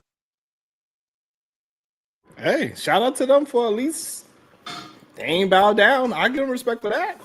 Absolutely not. Because they are sitting up there acting like they don't know who that bitch is. Absolutely not. But you said that you got to ask questions. They asked her the questions that make her look stupid because she didn't answer the question. And she's backtracking out. Oh, I thought it was. No, you did. And you knew exactly what the hell you was doing. You said you came prepared. So just say, yes, I'm doing it to have a trigger moment. And clearly it worked. So yeah, but I mean, to sit up there acting like they didn't know she would come to trigger the women when that was how she built her entire brand is, come on, right? Don't play with me. Well, at least they holding her to task in front of people and not behind the scenes. Shout out to we want to have the conversation, but it's becoming a race conversation. It's interesting. We will have the race conversation, the black conversation. Hold on real quick, Big Rick. We want to have the black and white conversation, but when it's said, when it's almost like it's said to instigate or stir something up. False scores and 20 years ago. God damn. It seems like it's becoming racial. You're saying something. What I thought was that we were adults here and we could talk about facts, data, and statistics without getting upset. Maybe we're not. I don't know. No. If I did, but it's not that, right? For example, you don't off the cuff, just because the girls are getting upset. No, that's not. Carl, that's not the case, right? For example, we were having a conversation about criminals, and you say, "Black woman after herpes." Like it's a very off the cuff. Like it's a. She said that she actually brought it up first. And you guys are talking to me. She brought it up first. No, Pearl, you brought up the fact that black women like.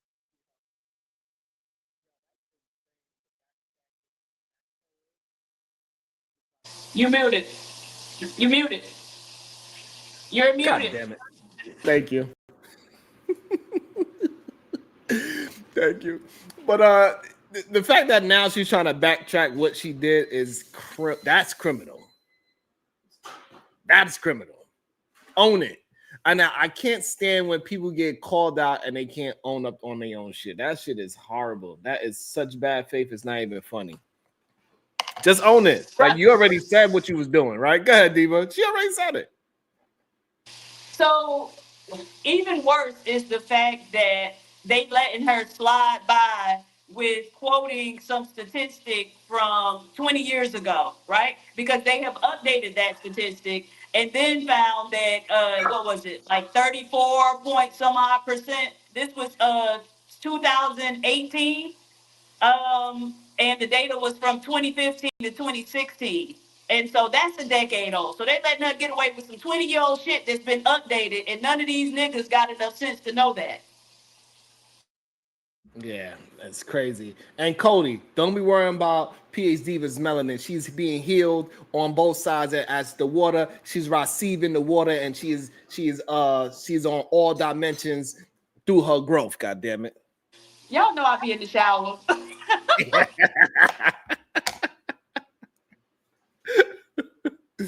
So yeah, but hey, shout out to them for at least holding it down in person instead of waiting to go behind scenes. Like criminals, and then when she said, That's "What if true. she said that That's white women true. like men who smell like dogs?" Then it becomes racial. I don't mind. That's okay. I don't get offended. One side's getting offended. So okay, as long but look, just know that if that happens, then it what's becomes a your racial point? conversation. Okay, so But then what? you can't. We Then can't, you can't. we came here to talk about No. But what happens is if We we were have a talking racial about conversation, relationship. then it makes everybody else. First of all, I don't care about how we look in regardless to money and all them things. I do care about how people respect themselves. So we should be able to have a respectful conversation without Yes. making it racial, blatantly racial. Nobody was Not being making it factual, racial making with it blatant you. racial. Okay, well, Nobody made But it. y'all didn't give Tyranny as much Hold on. shit when she made it racial the other day with me. One second. One second. I want to hear from her and see what she thinks about what we said. Tina got a good That's point. her too. stick. Well, That's what all I, she got. if I'm being honest with you, Tina I never think has a point. if I'm being honest, I think you guys are overreacting. I think the guys are white knighting a little bit for the women. I don't think we need to get emotional because there's facts about race. And if you can't handle it, I can go. I don't mind. Yeah, no, but Pearl, being- the thing is, we are not being emotional because let me give you an example of 1 second, please. 1 second, please. I'm gonna bounce. I'm gonna bounce. No, it's fine. Let me just say. Let me tell you one thing, Pearl, before you go, Pearl. So, No, don't. I'll go. so hey, please, 1 second. So What? that's the thing, right, Pearl? If I was playing the same game that you are playing, I would say, you know about these things because you are the one that dated the black bum, a black homeless man, right? I would literally come out of the woodwork because I know you are playing. I would say, you know about these things because you are the one that dated the black bum, a black homeless man. What right? did you do? I would know these things because you was playing the same game that you are playing. I would say, you know about these things because you are the one that dated the black bum, a black homeless man, right? I would leave.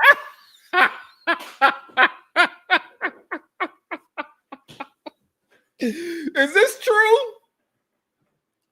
Is this shout out to Fatty for being petty on all levels and all types of Yes. levels?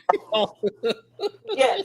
And so that's what I was meant when I was saying, like, those women weren't even prepared to, they didn't know who they was talking to, right? They don't know enough about her background to come up there and have a conversation with her because A, they would have known that she is gonna try to trigger you. B, they should have known she was gonna try to trigger them with racial shit. And C, yes, they should have known that she was dating a fucking black bum. And so they should have been all over that without jumping out their damn skin.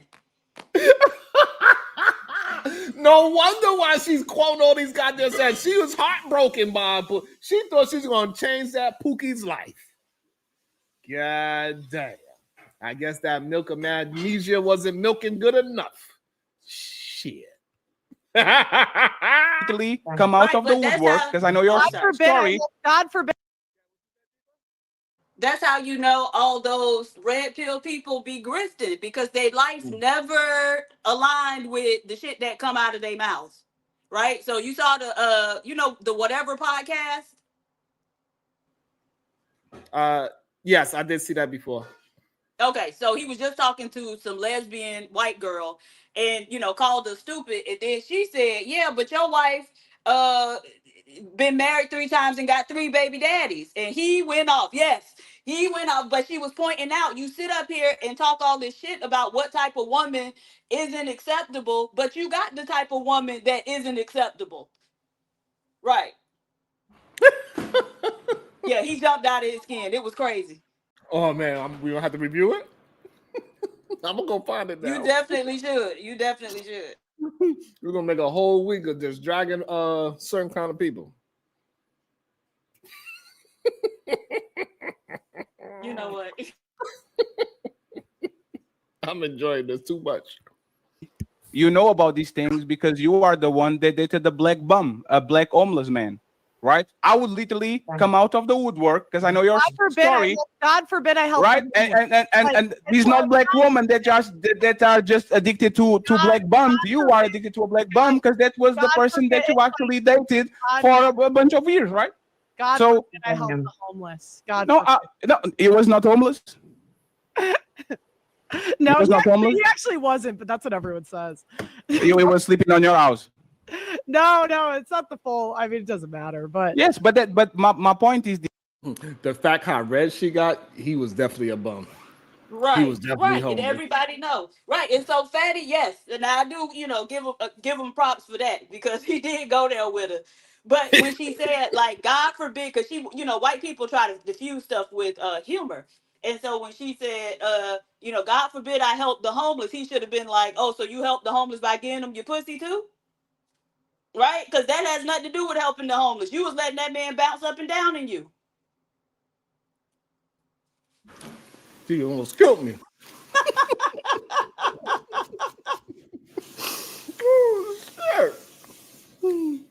Please, Pearl. We are treating you with respect. You can definitely touch on race. We can literally do shows about race, put the table to you, and you can do whatever you want. But if we are going to try to either get clippable moments or something like that, we know more about you than you know about us. Woo! So if you want to go there, we can go there. I take my gloves off and we can do whatever we want. And if nobody can be offended because of black. He talking his shit right now. I actually like that. Shout out to Fatty. Word. He talking shit right. He's like, we know more about you than you know about us. You better be easy. You don't want these gloves come off. All right. He said, you going to be the one leaving with your feelings hurt, sis. This and like that, you are going to talk about the time where you were fucking a black homeless man, a fat motherfucker that you were having in your house, right? Fatty, you're fat too. It's like absolutely. You have no titties and no ass. You are mad at me because you're fat too. It's like absolutely. You have no titties and no ass. Right? Fatty, you're fat too. It's like absolutely. You have no titties and no ass. You are. Yeah. Yeah. Yeah. He on it. He on it. That's one thing. Fatty got the gift of gab now. He on it. Yo. God. And I was quick and swift too. That was no thought, no hesitation. Yeah. He pulled that trigger quick. Go ahead, boy. Shit. I like that. Go ahead. You're mad at me because I have more titties than you. That's why you're mad, right?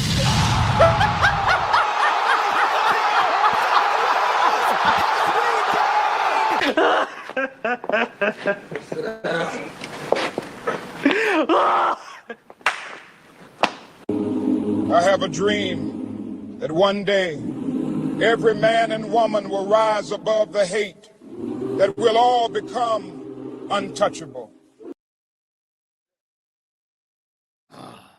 That was a good way to end it. That was a good way to end it. Damn. Oh, boy. That was funny. Oh, okay. That was the end of the clip? Yeah. Damn, he went in on her ass. Right, but see, that's the thing, though. All of those women, those black women who was jumping out their skin should have knew all that shit about her, so they could have told it to her. Because that would have made it sick right there. If Jazz would have did that, oh man, that would have been a knockout. Yeah, Straight but up all knockout. she just got in her feelings, mainly because I don't even think it was about the fact that she said, black women like criminals. I think it was more so because she was saying black men are criminals. So she was climbing that mountain, and yeah, so.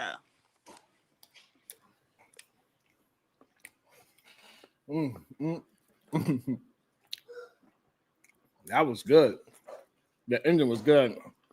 It's like a good album, some change. So I don't know. I didn't see the beginning. No, Maybe okay. it started off peaceful. Maybe they started off peaceful. I don't know, but they got hot. And shout out to Fatty for being Fatty and not just cowering down to the moment. Or cowering down to the person that got 2 million subs or whatever. So shout out to that. The thing is, though, if she ever come back around there, now she gonna be showing decorum the next time, right? Because she ain't gonna want it to devolve into that shit. she really not prepared like how she thinks she is. She gonna have some act right.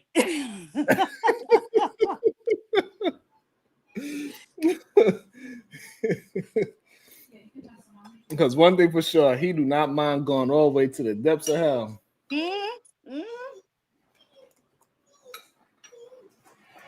But everybody's saying that she was dragging him on her show or something like that. Yeah, I mean, but it's easy to drag somebody after the fact when they, while you by yourself and uninterrupted, and you drag them while they right there when he was hitting the one-liners on your bitch ass. He turned your ass rosy red. Right, it turned to every which way except loose. Her mouth couldn't close when he said that shit. He's like, that dumbass sound. Right. You got to turn it back on her. Bitch, what have you done? Right? You got to turn it back on her. Bitch, what have you done? Because she's so used to getting up there and triggering people that they always playing defense. But no, you got to go on offense. And now let's examine you and scrutinize you. Absolutely. Right. That's one of the things. Like, I'll be like, you know what? Everything you just said about me is true. I ain't going to even defend none of that shit. But now let's talk about you. Right? He had that smoke. He was ready. He was trying not to, too. Right. He was. He was like, fuck it. He thought it was a game. But I also think it's probably a little bit of frustration, too, that these people is showing their ass on his show and acting like he's such a, a little dog. You know what I mean? So I think it's like, he mentioned somebody that wasn't there, Andrew Wilson. I see he did the same thing. So he's like, Who the hell is Andrew Wilson? The dude that was debating Coach Greg Adams when we was watching it. Oh, he had him on there? Mm-hmm. And the dude was showing out? He was like chicken, watermelon. Not for real. Yeah. Okay. But they gotta know that's like the first place white people gonna go. You know what I'm saying? With a black person. They have to know because they expect for you to just jump all out of your skin. Mm-hmm. Okay. Yep. I love fried chicken and watermelon. Like, bitch, I don't trust a motherfucker who don't. But now let's talk about how y'all be fucking on them dogs. And she had a dog in the back. Oh my God. Right. Let's talk about how y'all be fucking on them dogs. So that would have been hilarious. Tierney was on her ass too. Mm-hmm. Yeah, they Tierney should couldn't have wait. let her go. Yeah, they could. Yeah, Tierney couldn't wait to get let loose. They held her back. I'm tearing this food up. I ain't gonna lie. What is it? What you got today? Some soup. What kind of soup?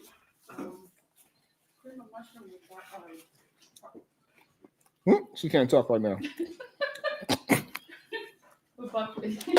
Creamy mushrooms with buckwheat. It's good. It's delicious. Oh, creamy buckwheat. Okay. Mm-hmm. Is it snowing up there? Is it snowing? No, it's just cold as hell though. Oh, okay. Yeah, I'm waiting for it to get cold so I can make some soups. Oh, okay. Because it's 30 degrees. It's brick. Oh, wow. Yeah, that is cold. Yeah, it's that cold that it goes past your coat and you feel in your bone. It go past your skin and everything. It goes straight to the bone. That shit ain't no joke. You be like, why am I shivering? I got all these clothes on. Still shivering. It's crazy that y'all still be moving around in that type of weather and colder. When you start moving around though, it ain't that bad. Nah. Especially if it's sunny outside, you'll be all right. You start unbuttoning this shit. I'll be in the bed all day. I'm telling you. It ain't that bad. Once you get adjusted, once you start moving, you all right. Is that when you just first get out the car, that you're like, oh shit.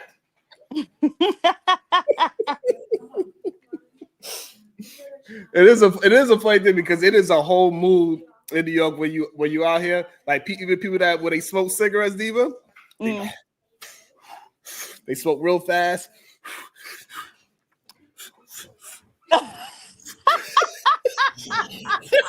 That should be hilarious. They try to get every little thing out that Jones. It'd be hilarious. You ain't never seen nobody smoke so fast. God damn.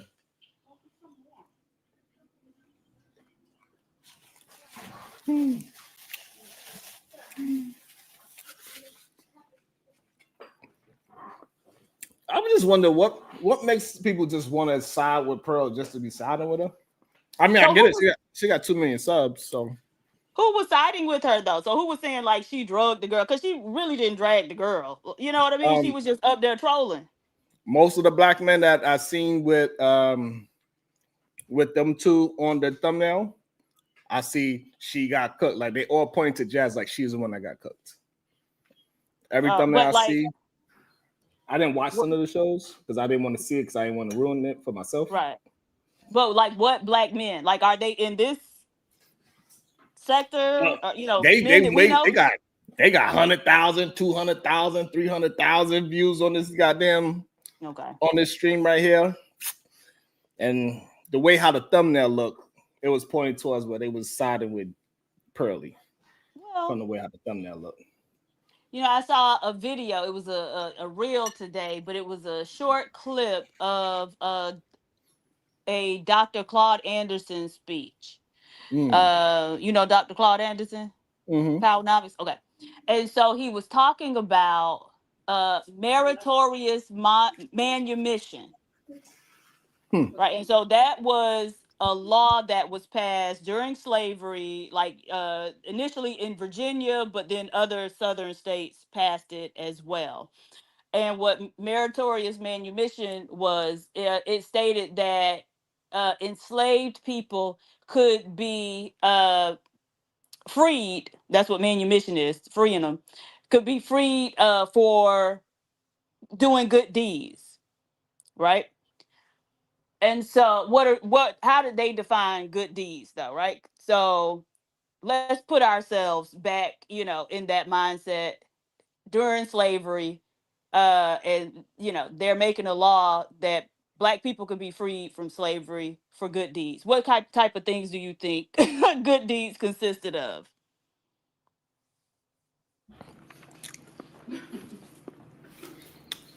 I don't know.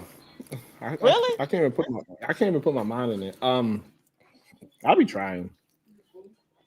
All right. This is why I be getting kicked off of job sites and stuff, even. Saving a white person's life. Saving a lot. I wouldn't even. Okay. Right. Saving a white person as a Black enslaved person, saving a white person's life. Right. Also, making an invention or creating something that the white person could profit from, so that your owner could profit from. Right. And then also for telling on other enslaved people. Oh shit. Right. And so what Dr. Claude Anderson was saying is, in that way, they made it to where Black people had a white person's mentality. Right. So their mind was basically a white mind. And that's how they created sellouts. Damn. And then it got passed through DNA. Right. That's crazy. Because, you know, I really believe that it got passed through DNA though. Really? But so then, okay. So because we can believe that when it comes to Black people, but now what white people passing down through DNA? Absolutely, they passed that shit down. That's why you see them fighting so hard to try to keep it going. That's that DNA passed down. They still trying to Charlie Kirk. His DNA got passed down to him. Right. Okay. So now then, if it is passed down through DNA, so then why is it that Black people so open to them? Shouldn't we be shutting the door on all of them? Right. I wouldn't say all of them, but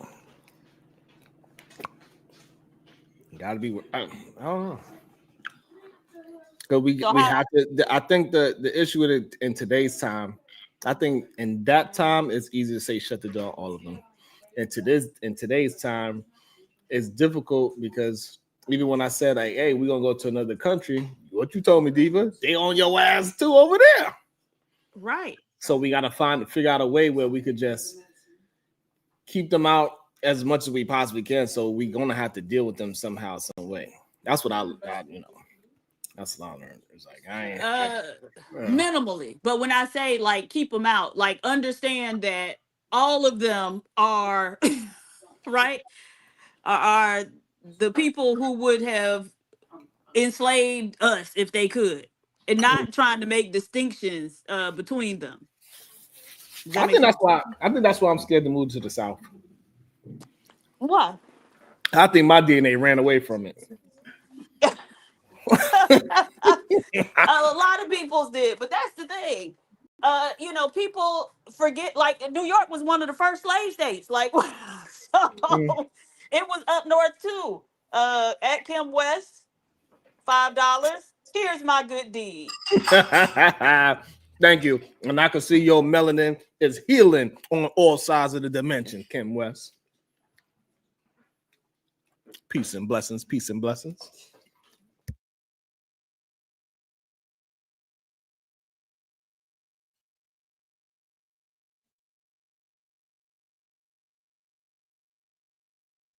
So yeah, you know, going back to last night, right? So why is it, you know, that so many are like, if we know it's been passed down through DNA, oh shit, I think I got too much. Why are people still willing to have the conversation?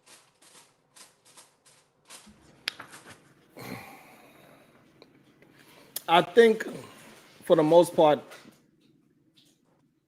civilized, I think high IQ, I think people that got a little bit above 100 IQ believe things move through conversation and through pens and not through fighting and shutting people out. But y'all And been that's having, why, oh, I'm sorry, go ahead.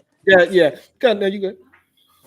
Well, so is that really high IQ though? Because we got over 400 years of evidence showing that that's not really the case, right? Y'all been talking. I mean, and some of the most eloquent motherfuckers. What's that dude name that I don't even like? But he was very eloquent as an orator. He wasn't even no speaker. He was an orator. Frederick Douglass, right? Malcolm X, also an excellent orator.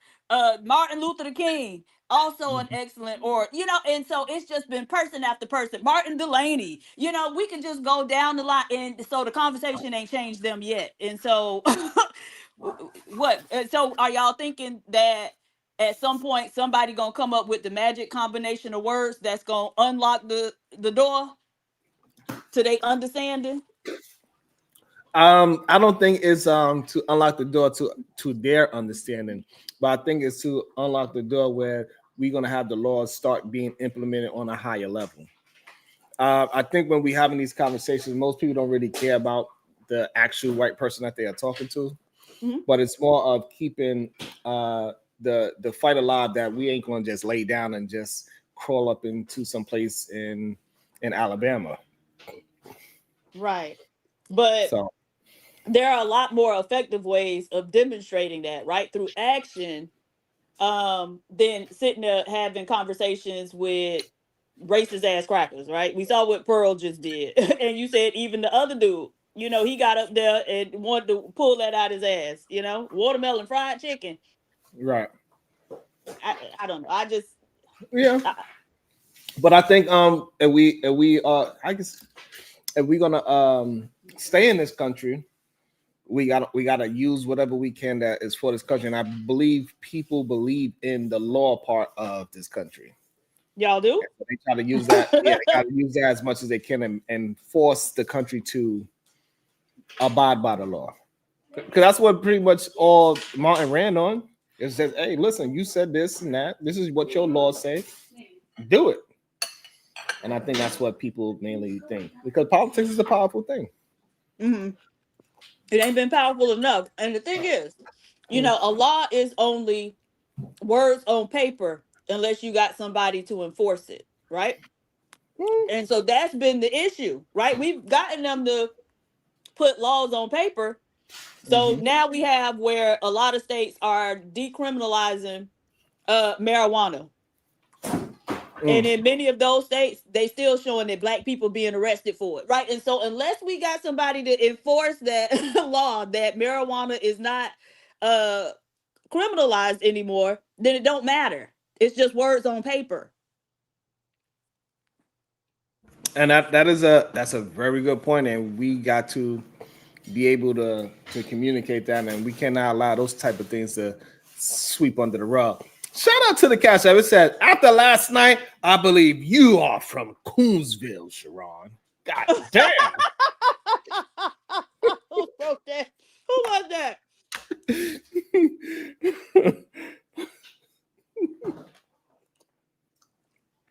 Him right there. Get him, You Diva. know Him what? right there did it. Me on Not my neck. Coolville.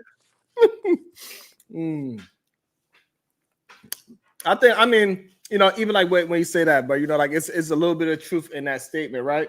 For people, they actually feel that at the same time, I should go ahead and talk against all of the bullshit that's out there. But at the same time, if I have them on my show and talk against the bullshit, they're like, oh, but you have them on your show.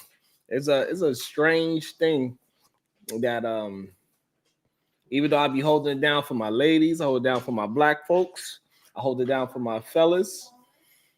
It is something that people, they love me, but they love to hate my black ass too. I can't win for losing, Diva. Who made what AI videos? Because I done had like a movie scene in my head all day about what happened last night. And usually I don't think nothing about these conversations, but right. So let me set the scene. And I just been kikiing to myself all day. All right. So it's so it's two armies, you know, standing face to face, ready to go to battle, right? One is white, ours is black, right? And so we standing there, and it's a black female general yelling, "Hold the line! Hold the line!" And so then they start showing the different faces of the different black people in the army, right? So then they got some men, and then they show another black woman who like holding the line, but she don't like it. You could tell, right? But she's still holding the line. And then one by one, the niggas start falling to one knee. Doom, Sharon, doom, Kulu, doom, Conscious Moron. And then we all get slaughtered.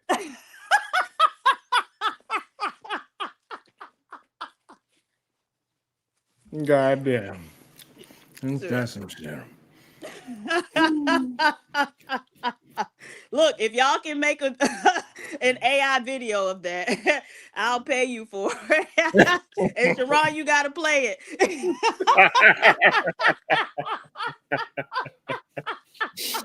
Oh, God damn. But I do find it interesting though, like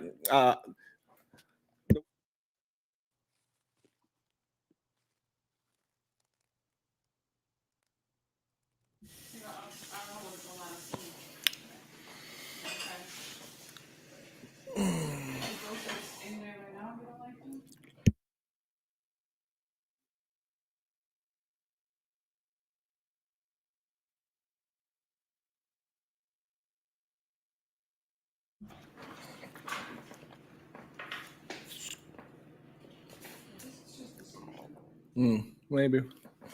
So I guess so they say so what you think about this, Diva? I don't hate, I just want you to stop saying we need to have the conversation. I don't even say that. Yeah, that was Kulu saying that. I don't say that. I forgot AR. And look, in the video, AR got to run over to the white people side. He gonna be with us first, but then he gonna run over to the white people side.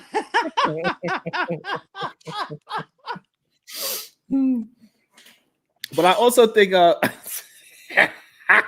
on time.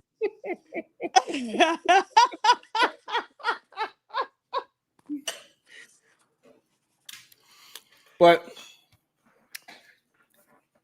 I don't know. I think it's just an interesting dynamic sometimes when I see how people be attempting to hold me to task so strongly. Why do you think that is, Diva? Everybody else can get away with all the bullshit. Yeah, but they know that you're not like those people, so they expect more from you. I don't think they expect more. You don't think so? No, I don't think it's the more.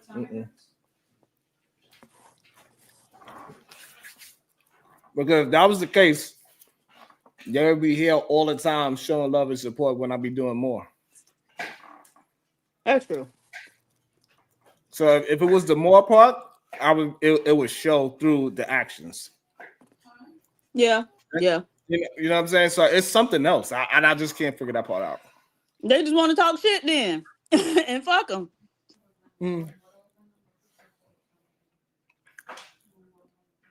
I guess.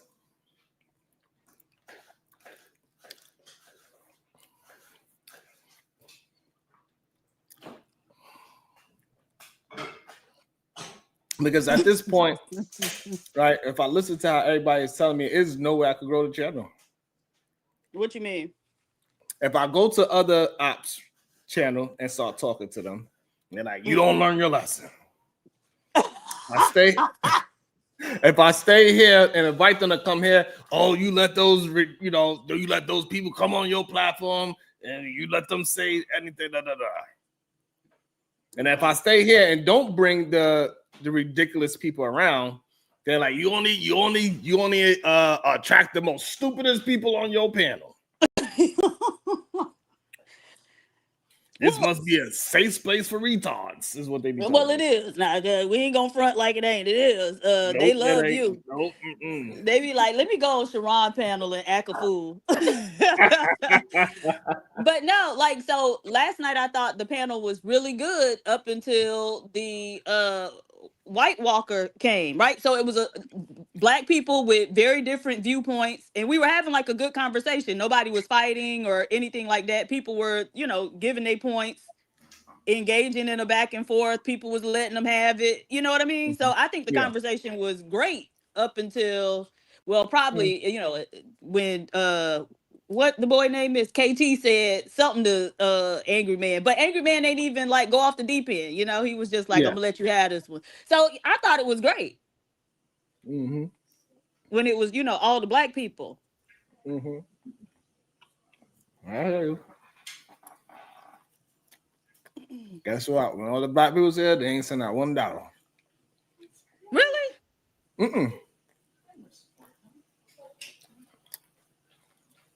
That one. Dang.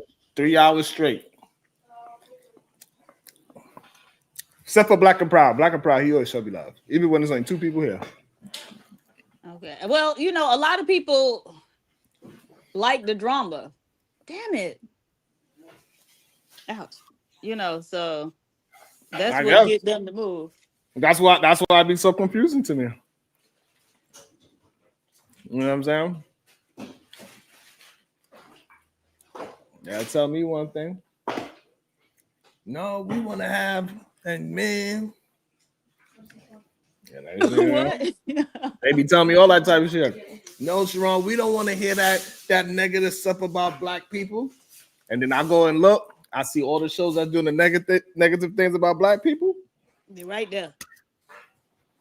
Through the roof. Super chats through the roof. Likes through the roof. Shares through the roof. Everybody reviewing the content. All that.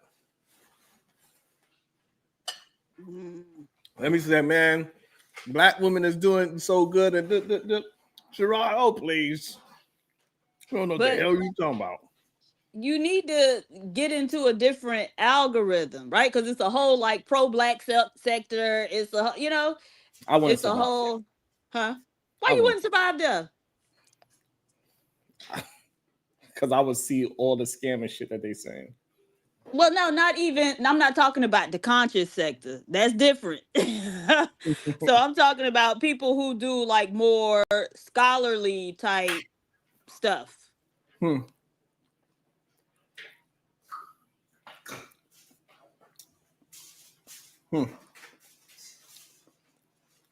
don't know. I'll try. I'm gonna try to find me some FBA channels to go and hang out at.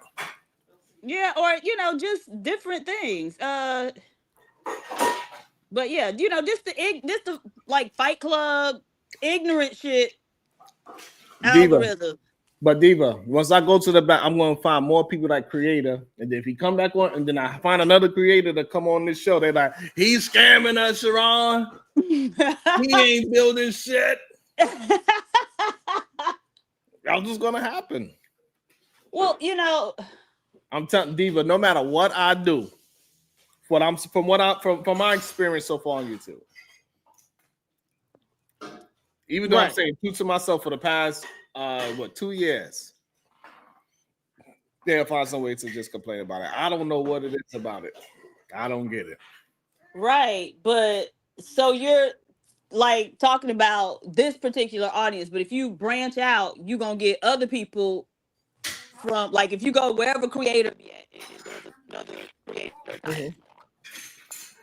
Right. So the problem with it, once I go there, your microphone messing up, Diva. I'm not sure if you're moving or not.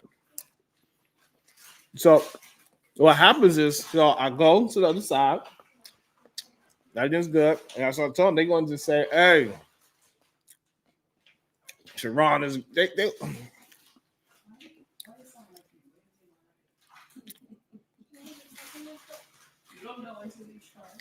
I do know. I'll see what they say.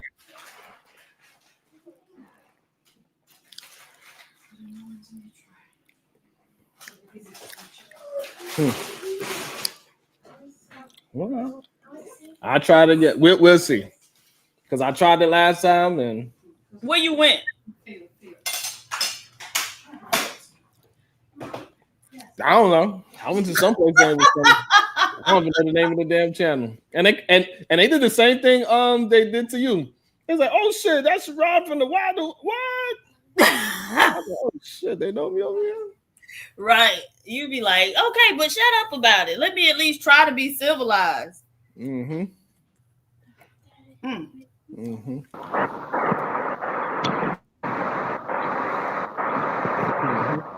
What you got all that background noise, MJ? Good day. Welcome to the show. My bad, bro. I'm driving. My bad. Who got you upset now? I thought you were doing a real good show. What happened? No, I was just thinking. People saying I'm, I be bending the knee. I be bending the knee over in Coonsville, you know what I'm saying? Cocoon! Cocoon! That's what they was calling over y'all. Cocoon! And I be having AR split. He don't know which side he want to jump on. He be double dutching. He be trying to figure. That's why he quiet when he first come up. He be that. See, like, I'm on my black side. Or I'm be on my white side.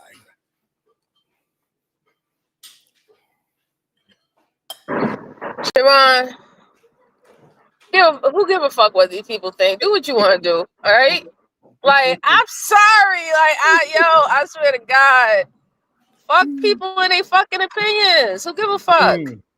Do what you want to do, but like seriously, like do what you want to do. If this ain't the content that you want to do anymore, don't do it. Obviously, you have more enemies than supporters that come watch you. It is what it is. If that's not the type of support you want anymore, you gotta try a different avenue. But at the end of the day, whatever you decide, fuck what anybody else say. That's it. I hear y'all. That should be sounding all good. Until I need a check. That's why I be feeling outside sometimes. I'm like, man, I should just slap this dude. I'm like, how many bills I got? All right. But yeah, you're right. Yeah, I know I'm right, bro. Like, come on, like you could do so many other things, you know what I'm saying? And you don't really even have to have this problem. But as long as you in this sector, you gotta understand, people have their certain opinion about you, and it's not going to change.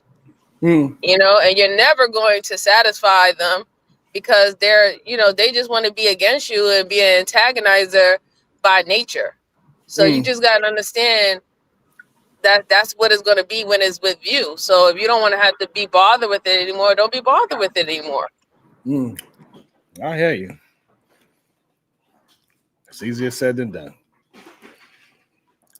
I be just walking down the street. Motherfuckers be like, "You Sharon? Who the fuck are you?" And then I gotta pull out my knife, act like I'm clean. I gotta pull out my knife, act like I'm cleaning my nails. Yeah, I'm Sharon. Who asking? You know, I could clean nails, or I could clean some skin. You know, some dead skin.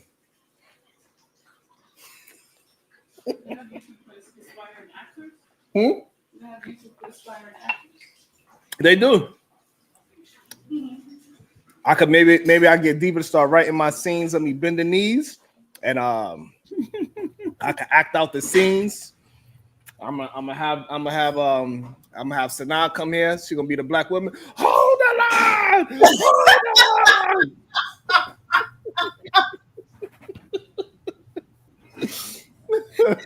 That's hilarious.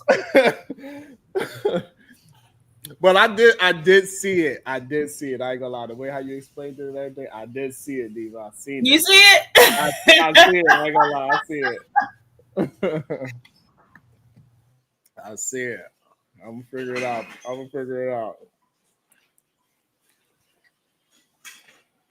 Mr. Lyman always act for a link and he come up, don't say nothing. He got the we're gonna see. Okay, his phone ain't never acting right. Mm-hmm. Hey, y'all must be washing dishes, I guess. I don't know. He ain't come up from mute yet. What up, AR? You there? He said be right back. Oh, okay. So yeah, he washing dishes. His girlfriend called him. Hey, she hopped in the shower, so I got about 15 minutes before I gotta get off. So this dude in the chat, I don't even know where you go. World Class 9. There you are. I'll just finish this message. Why you messing with World Class? I don't know who that is. He started talking shit to me. You know, AR was that light skinned dude that always got it popping. You know it. Instigate a little bit. You know what I'm saying? What happened? He was talking shit. Like, God damn. I didn't start it. I just asked. He said this is a pick me male channel. This is a what do you say male pick me channel? And I asked how we pick me's if we're in relationships, and he said that's how we got in relationships. And he said something like, "I'm on strike 3 and don't make it strike 4" or something. I don't know what the fuck. I just want to know what happens when I make it strike 4, and how can I get to that strike? Oh God. We're not even at the 3-hour mark yet. Damn. Had you been here a little longer, AR, you would have been able to come back way better than that, baby. Yeah, you know, let me, you know, it's just a little warm up. Way better than that, baby. Hey y'all, did you see the video we was reviewing yesterday? Today? Oh no, I just got back from the gym, so I just hopped on here. I thought it was. What good. day was it? Was it leg day? Back? It was supposed to be back and buys, but we ended up just shooting around and doing a little cardio. Oh, okay. Diva, you know anybody drop a Honda Accord ain't doing no leg. Here we go, man. He be skipping leg day. Wait, hold on. Shouldn't I? You said a cord is feminine, so therefore I should be, since women don't really only go to the gym to do legs. So really, that should be like my. That is so not true. Women do not just go to the gym to do legs. Don't even say nothing like no upper that. body strength at all, man. That's right. What are you talking about? I'm just talking facts, man. That's all I'm talking. Oh shit! You're right. I'm sorry, y'all. I'm sorry, y'all do cardio and ab workouts too. There we go. And we work on free weights and we work our arms too. Duh. Oh yeah. And our shoulders, you know. And you remember, you know, there's this whole thing about not having a big back, so women work on their back too. Hey, I think that there's some that do, but I don't think it's a general populace thing. You start talking about you in trouble now. You start talking about the gym. Look who pop up. I've been in the gym for a long time.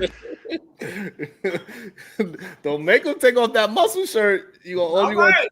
Y'all got to. You know, have a bicep on.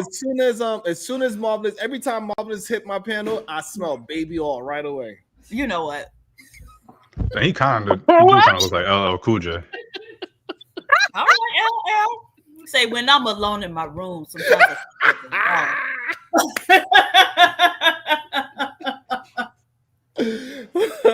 What's up, Mo? Good day to you, sir. What's up with you?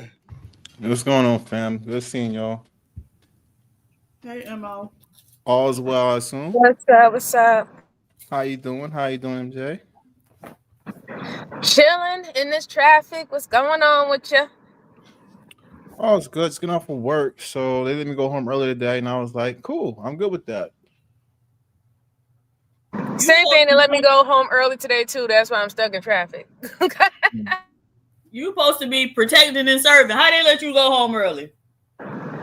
Overstaffed. Because we had too many people, so we was able to. Some of us was able to leave a little early. There's crimes out there that still need to be solved. We can do it tomorrow. We can do it tomorrow. There's always tomorrow. There's gonna be crimes every day. It is 60% of black men that need to be arrested tonight. Goddamn. Right. And y'all going home. Y'all going home. We got sleep too. What's up, Mr. Alignment? Good day to you, sir. What's your thoughts? Told you, it's microphone always. That never change. Alignment, show them your arms. Alignment used to come up. Oh yeah, I forgot we talking about the gym. I forgot. Yeah. Alignment, show him the arms. He said, y'all ain't got big arms. He ain't gonna never show off his calf muscle though. Yeah, not now. Go ahead. Yeah, you good. Go ahead, Mr. Alignment. You good. Unmute.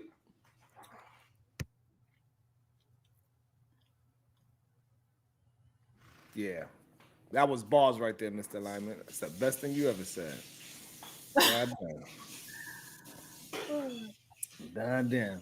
What's up, Mo? Did you catch the video that we was reviewing? Yeah, I was reading the title saying who got cooked, and I didn't see the whole entire thing until you showed me the whole thing.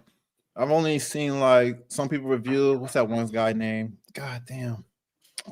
Black dude's bald, has a full John. I forgot his name. Damn.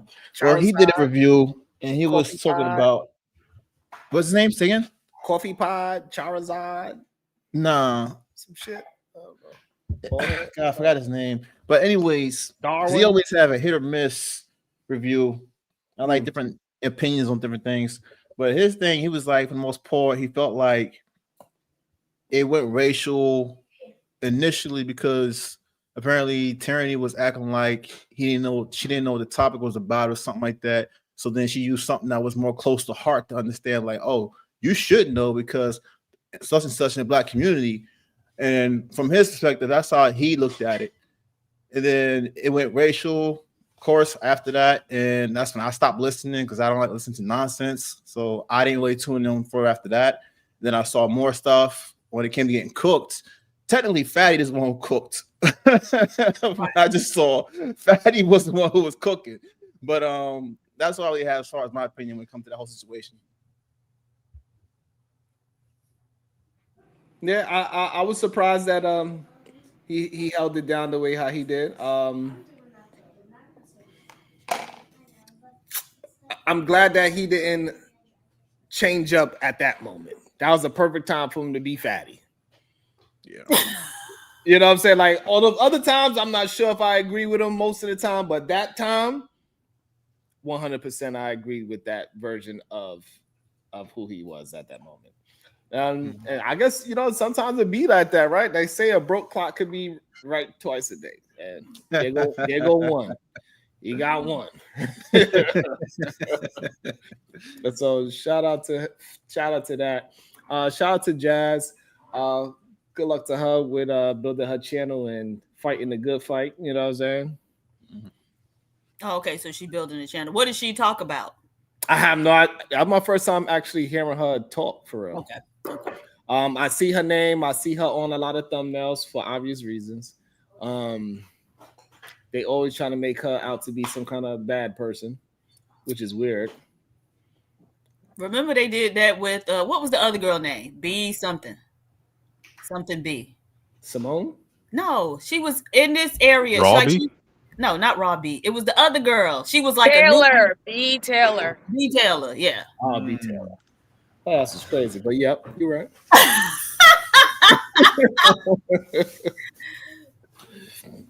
She was very coherent. She made sense for the most. But the difference with this young lady, like they can't do the B. Taylor shit because B. Taylor supposedly had 2 baby daddies and all that other Right, shit, right. That this young lady, they can't do that with her. So far, at least. So I do be wondering, like, do Black women think, like, genuinely think, that you gonna really be with that man if he hasn't even made an attempt, like offered to marry you first before, you know what I mean? I do wonder about that. Like, oh, so you really thought y'all was gonna be together? So you didn't think you would end up doing it by yourself? So what you mean, dude? So like, all right, so I'm dating a woman, and how soon before I say, you know what, girl, baby girl, I'm thinking about bending knee.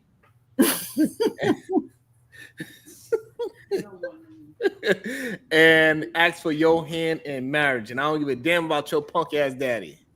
How soon should I say that? Well, no, I'm not saying that. I'm saying like, but she gonna say, well, you know, baby, that is what you do best, you know. But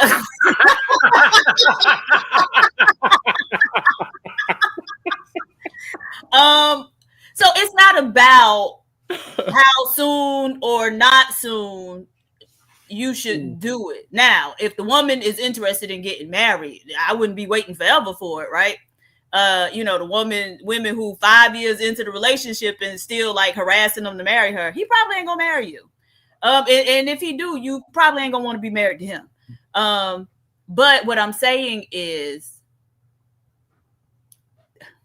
so if there hasn't been a marriage, like, why are we getting pregnant?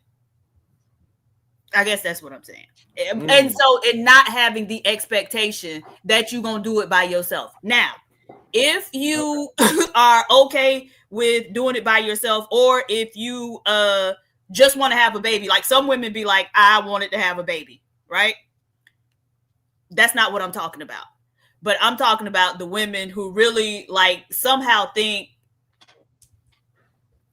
like that they actually gonna be with this man and he hasn't even attempted to make you his wife yet. Like, I just feel, I don't know. I just always wonder about that.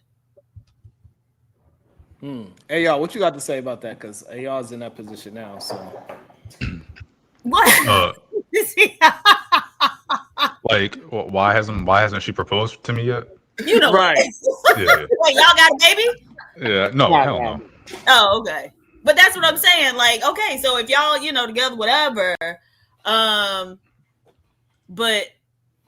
yeah, I don't know. So I always be confused when I see the woman who, you know, had a baby. He hadn't even made no attempts to, you know, get into a like formal relationship, like permanent relationship with her. But she's surprised that, oh, this didn't work out. Like, and it's like, but you've seen it happen with all these other women. I just don't understand. I just don't understand. Yeah.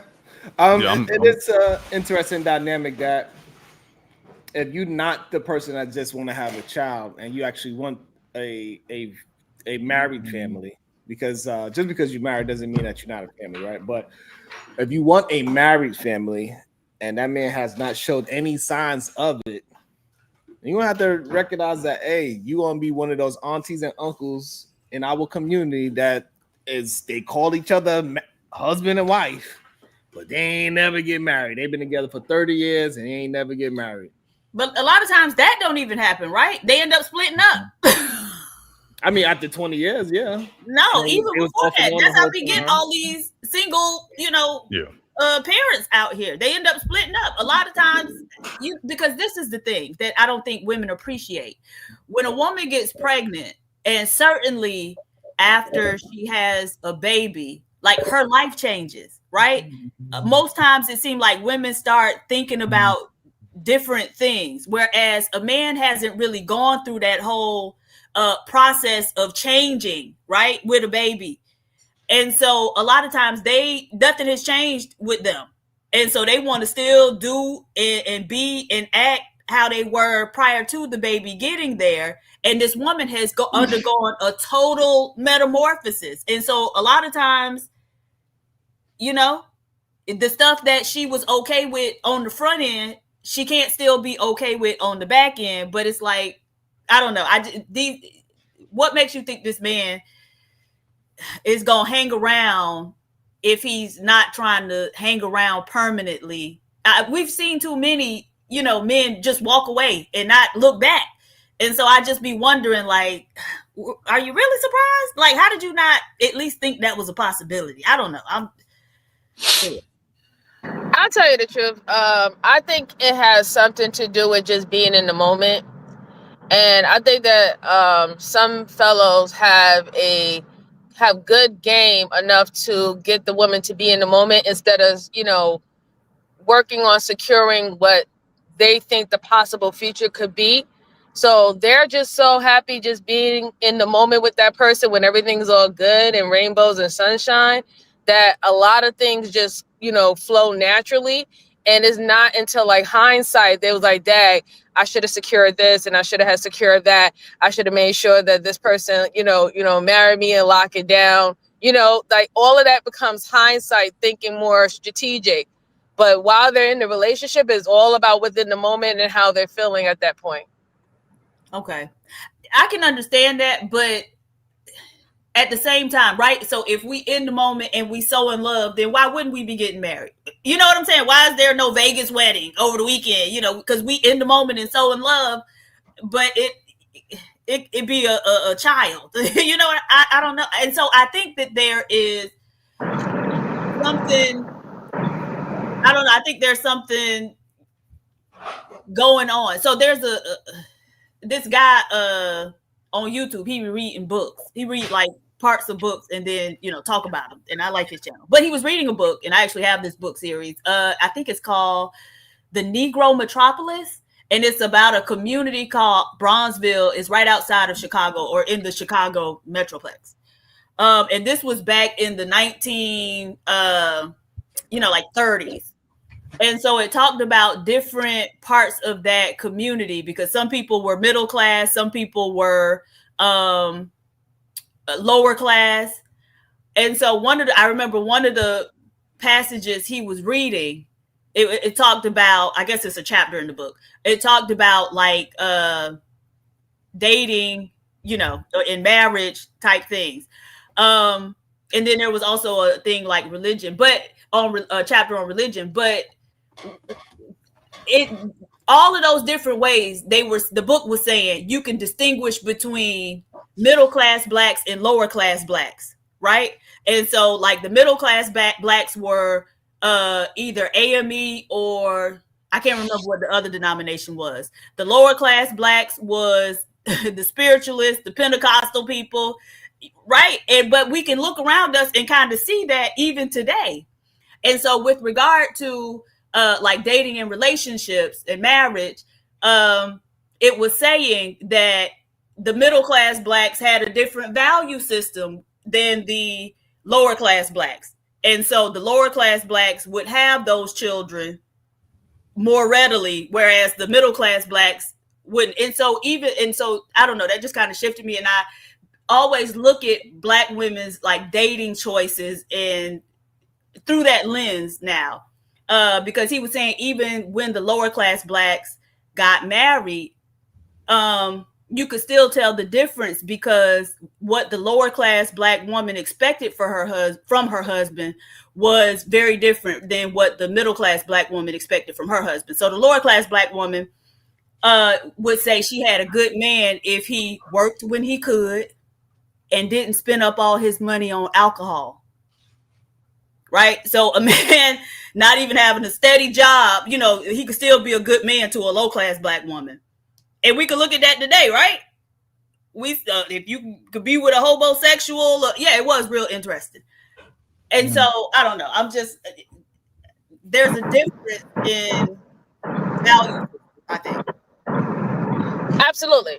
You're absolutely right. And it's also like, you know, what is conditioned with what part of society they're in. You know, like literally in our society now, look how the government expect people of lower income or who's in poverty, look how they expect us to act, behave, shop, where we supposed to, you know, go to school at, everything, right? It's like a whole control system of this is what you're supposed to do. And look how upset they get when you move out of that, you know, category of what you're supposed to do. They even want lower class people now today to what they want to do. They want them to fuck like rabbits so they can have workers, you know, for the economy, you know?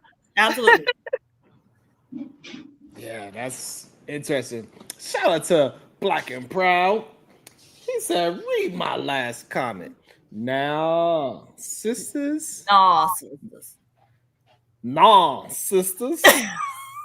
These ninjas treat black women the same way a male dog treats a female dog when she gets pregnant, and when the puppies come, he leaves. Wake up, black women. Sheesh.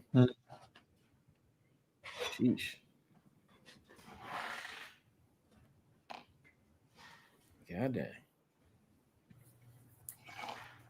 But it's definitely something with I don't know, that IQ thing is interesting. What IQ thing? About like, you know, low IQs is, you know, the baby makers, and but you need the 100 IQ people to be the, you know, the structure workers, construction and building stuff, and then you need the a 101 and above to ones who is going to be running shit technically. So I do find that like what you're saying is very interesting. But so my thing is like, so can you IQ your way out? Can you get higher IQ? No, that's not how that works. You know what always dawned on me? You notice how we have the higher class, right? With the ones with all the riches and the resources, and they always have the fewer children. I believe that at one point in history, they realized that it was better to have fewer children than to have a lot because of all the inner fighting that they used to have among siblings, killing each other during the royal times, where they're pretty much that dynasty or that family legacy would be completely destroyed, right? So I think they understood that, you know what, we need to have smaller family, smaller immediate family, like children, maybe like 2 or 3, so we don't have to worry that much about the in-house fighting. I noticed that because before they used to have many kids, like 6 to 8 kids, but there was just too much battling who's going to take the throne. Nobody wanted to accept what the father put in the will or who's going to be in control of the family name, you know. And now we just see fewer and fewer of our richest individuals having children. And go ahead, Al. I was just gonna say, I think that's an interesting point. So what MJ just, I mean, what you guys are saying and what MJ just said, I think a lot of it has to do with just I don't know if I would necessarily say that, but just across the world, you see as people's income increase, the amount of children they have decrease. Like there's a correlation there, and the quality of life and everything. And so like back in the day, at least in the States and elsewhere where you had where everybody was farmers, everybody was doing these different things where it would take possibly a big family to contribute. Those were the things they did. And so it would have, and then, you know, you had kids not making it past 6, a lot of kids not making it past 6, X, Y, and Z. So having that many offspring was really a safety net too, because you can have 6 kids, 3 of them not make it. Well, you still got 3 working the farm, 3 doing all these other things. Nowadays, you don't have that. You don't need that, right? Because you work an office job, or you're working here, you're working there. It doesn't take that many offspring to do it, and people live longer. You know, the average lifespan has greatly increased, and that's not necessarily due to people living longer, although people do live longer. But a lot of that is due to kids and people not dying when they're 5, when they're 10, and stuff like that. That's really where, if I'm not mistaken, a lot of that comes from. Not necessarily people living to be 150, or people back then not living to be 70 something, but more so that their kids were not living, and that skewed the results. So I think that has probably the biggest impact in just like people's quality of life and what they do for a living, not requiring more offspring to contribute. Absolutely. I agree. That's exactly what I was going to say. Go ahead, Marvin. Not exact, but I was going to say, I think those in society who actually are more intentional, they do things with purpose. So like you were saying, like I have a farm, I need manpower, I need risk and also like that, who's going to take care of when I get older. People who plan ahead, they do things accordingly. Some people who are not, they're more impulsive, more out of control, more reckless. They're gonna have more kids because it's how the decisions they're making. They're not intentional. So I think that kind of contributes to why you see so many, you say low IQ people doing these things. I think it's because they just don't have the intentions to really do anything as far as planning. Everything is just based on how they feel in the moment. I like Kim West preview, not the last one, the one before that, because absolutely Kim West, that's true too. Yeah, it is. No, I agree. Yeah, I don't even.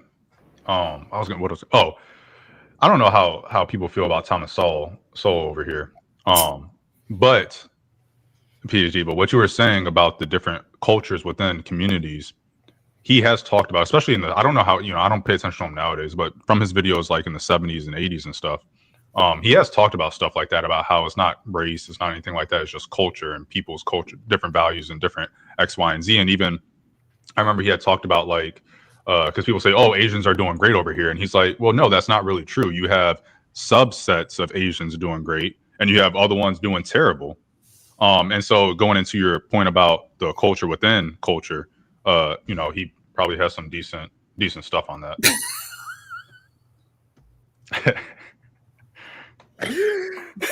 This man was born bitten. No. Hey, whoa. Yeah. Can't be a coon. No, I think he was talking about Thomas Sowell. He wasn't talking about Jews. Oh, okay. Yeah, With yeah. Thomas Sowell, yes, we'll give you that one. Finish, AR. Oh, I think that was it. I think. Oh, I thought pretty you much were it. Just saying the different like subcultures of Asian people. So which ones are doing great and which ones? I was actually surprised by one of the ones that's doing the best. I would take that, huh? I definitely don't know it off the top of my head. If I were to guess, I think he had said something along the lines of like, I feel like he said certain Chinese Americans were doing great, but then if you look at Vietnamese, they're not, or Cambodian, they're not. Yes, But so look it up again. it's East Asian, especially like North China, because they speak Mandarin, that's mainland. But if you talk about Southeast Asians, they're considered like the colored people of the Asian community. They're not doing as great as the ones that we normally see and the ones that they normally promote, which is more East Asian, like Japan, Korean, and like I said, Northern China. Right, but the Filipinos do extremely well. As a matter of fact, the last list I saw, the East Indians were first, and then it was the Filipinos, which shocked the hell out of me. So the Filipinos was beating out the Chinese people. Was that like do you know what the rating, what the metric was? It was household income. Okay. Economic purpose you're talking about? Hmm? You talking about economics? They're doing well economically? Yeah. Yeah, there's a lot of stuff that's going on in Asia right now, though. It's not just, let's just say there's a lot of scamming stuff happening right now. A lot of China influence. I would say that much. I'm going to keep it at that. China is the Nigeria of Asia. They have a lot of stuff. He should have said, yeah. No, there's something else going on. I just can't think of the name that I want to say that's more appropriate. Oh, God, I can't think of it. Jesus. It's a bad word. I just cannot think of it right now. You still in Japan, Marvelous? No, I'm back. I've been back for like a year and a half. Oh, okay. I'm in Virginia. Oh, okay. On a boat, no doubt. Yeah, but it's one of the ones. It's one of the ones you get to go home every day, though, right? Yeah, for the time being, in about April or a little bit before then. I'll be going for about 9 months. To where? I'm not looking forward to it. I ain't gonna lie. It's the first time in my whole career that I'm actually gonna be on a goddamn boat on deployment. That man's deploying. Look at him. Yeah, man. Got his ass. He thought he was getting out. He was like, I did, bro. I was trying. Like, You thought you was safe, Marvelous. I was this close, bro. You thought you was safe. They got your ass. Yeah, he was like, I need to break a leg or something, man. This is crazy. Bro, I can't believe it. Like I can't. Yo, listen, you're a gym bro. You're a gym bro, Marvelous. Just go to the gym and just accidentally just put that, hit that weight on your hip. Yep. You're good. Hey, deadlift, do a couple deadlifts. You already know. Tweak your back a little bit. I'm gonna do that one thing where it's like, oh, my wife is pregnant. Nice. Oh, yeah. Cut me right in half. Let me go home real quick. Take care of my wife and kid. You better get on it. Yeah. You gotta put your tongue in her mouth, goddamn. Right. Why?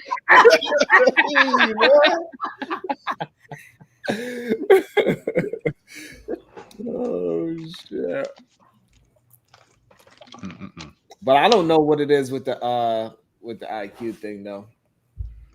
I think I don't know about all that stuff. What do IQ stand for? What's the word? What's the acronym? Intelligence quotient. Yeah. And I usually look at it like how they gauge your problem solving, how you're able to interpret, what? how fast you're able to learn. That's how I look at it. When I look at IQ, I'm thinking of speed of perception, speed of problem solving, and that kind of thing. I guess that kind of goes into the debate about, what IQ, like what IQ should be measured by, right? What you mean? What's it measured by? Because isn't there like the whole movement that IQ tests are racist because X, Y, and Z? I'd have to look into it again. I just remember hearing about that stuff, that people felt like IQ tests were racist because of some stuff I can't remember off the top of my head. Because they created them to be. More or less, like I think it was like because they're asking questions that certain people might not understand or something. Because the culturally they're asking. Yeah, I think that's what it was. Something along those lines. And so, yeah. But supposed to be a branch. There's supposed to be a branch of like different subjects. Shouldn't it just be on history or something like that, or even language? It's also on like mathematics, for instance. Yeah. Right. Yeah. But so mainly like logical reasoning. Stuff like pattern recognition. Vocabulary, but when you're dealing with vocabulary, so if specifically vocabulary, I think is what I remember reading. Right, like vocabulary. Okay, does it mean I'm not smart because I don't know a particular word? What it means? I may never have to use that word. But I think it's the problem solving and context clues. I guess the context clues of a word reading in a sentence goes into the problem solving aspect of it. Yeah, I don't even know that it tests problem solving like that. What happened? I have a question. Has anybody here took an IQ test? No, I did, but I didn't think it was problem solving. I thought it was just like understanding, like context, right? And I don't think it was ever really about vocabulary, because then how can you give an IQ test to plethora of different people who have different vocabularies, and our words mean something completely different in other cultures. Right. So that's like one of the knocks against the IQ test. But yeah, it does test vocabulary, because it'll ask you, give you a word and tell you what's the opposite of that word. Pick the word that's the opposite of that word, right? Yeah. Or pick the synonym of that word. Oh, I see what you're saying. The synonym, and so okay. What was the name of that test I took, Diva? Which test you took? The something lick. Oh, the Wonderlic. Yeah. Then it also doesn't it test the memory as well? IQ is that really close to IQ test? Well, it's more personality tests. No, but you know what? It has a cognitive ability portion too, right? So when the one that the football players take when they're at the combine, that's a cognitive ability test. And so what Wonderlic purports to measure and what the IQ test purports to measure are the same things. It's called G, and it's basically general intelligence. Okay. Woo! I was gonna say, hey, let me tell you my score. My score says I'm intelligent. Hey, Miss Diva. Yes, sir.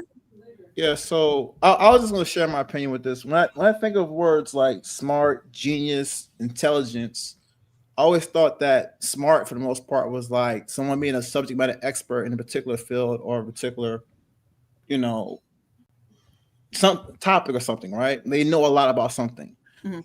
Intelligence, I thought that was a rate of your perception, how you're able to articulate, how you're able to understand things and break it down and problem solve. And then being a genius in itself, I thought that was just a new idea, new thought, something that has not been introduced in a sense, or at least in recent times. It could be discovery as well too. Okay. Is that somewhere you would agree with, or would you change that definition up a little bit? What was the genius definition? New thought or discovery.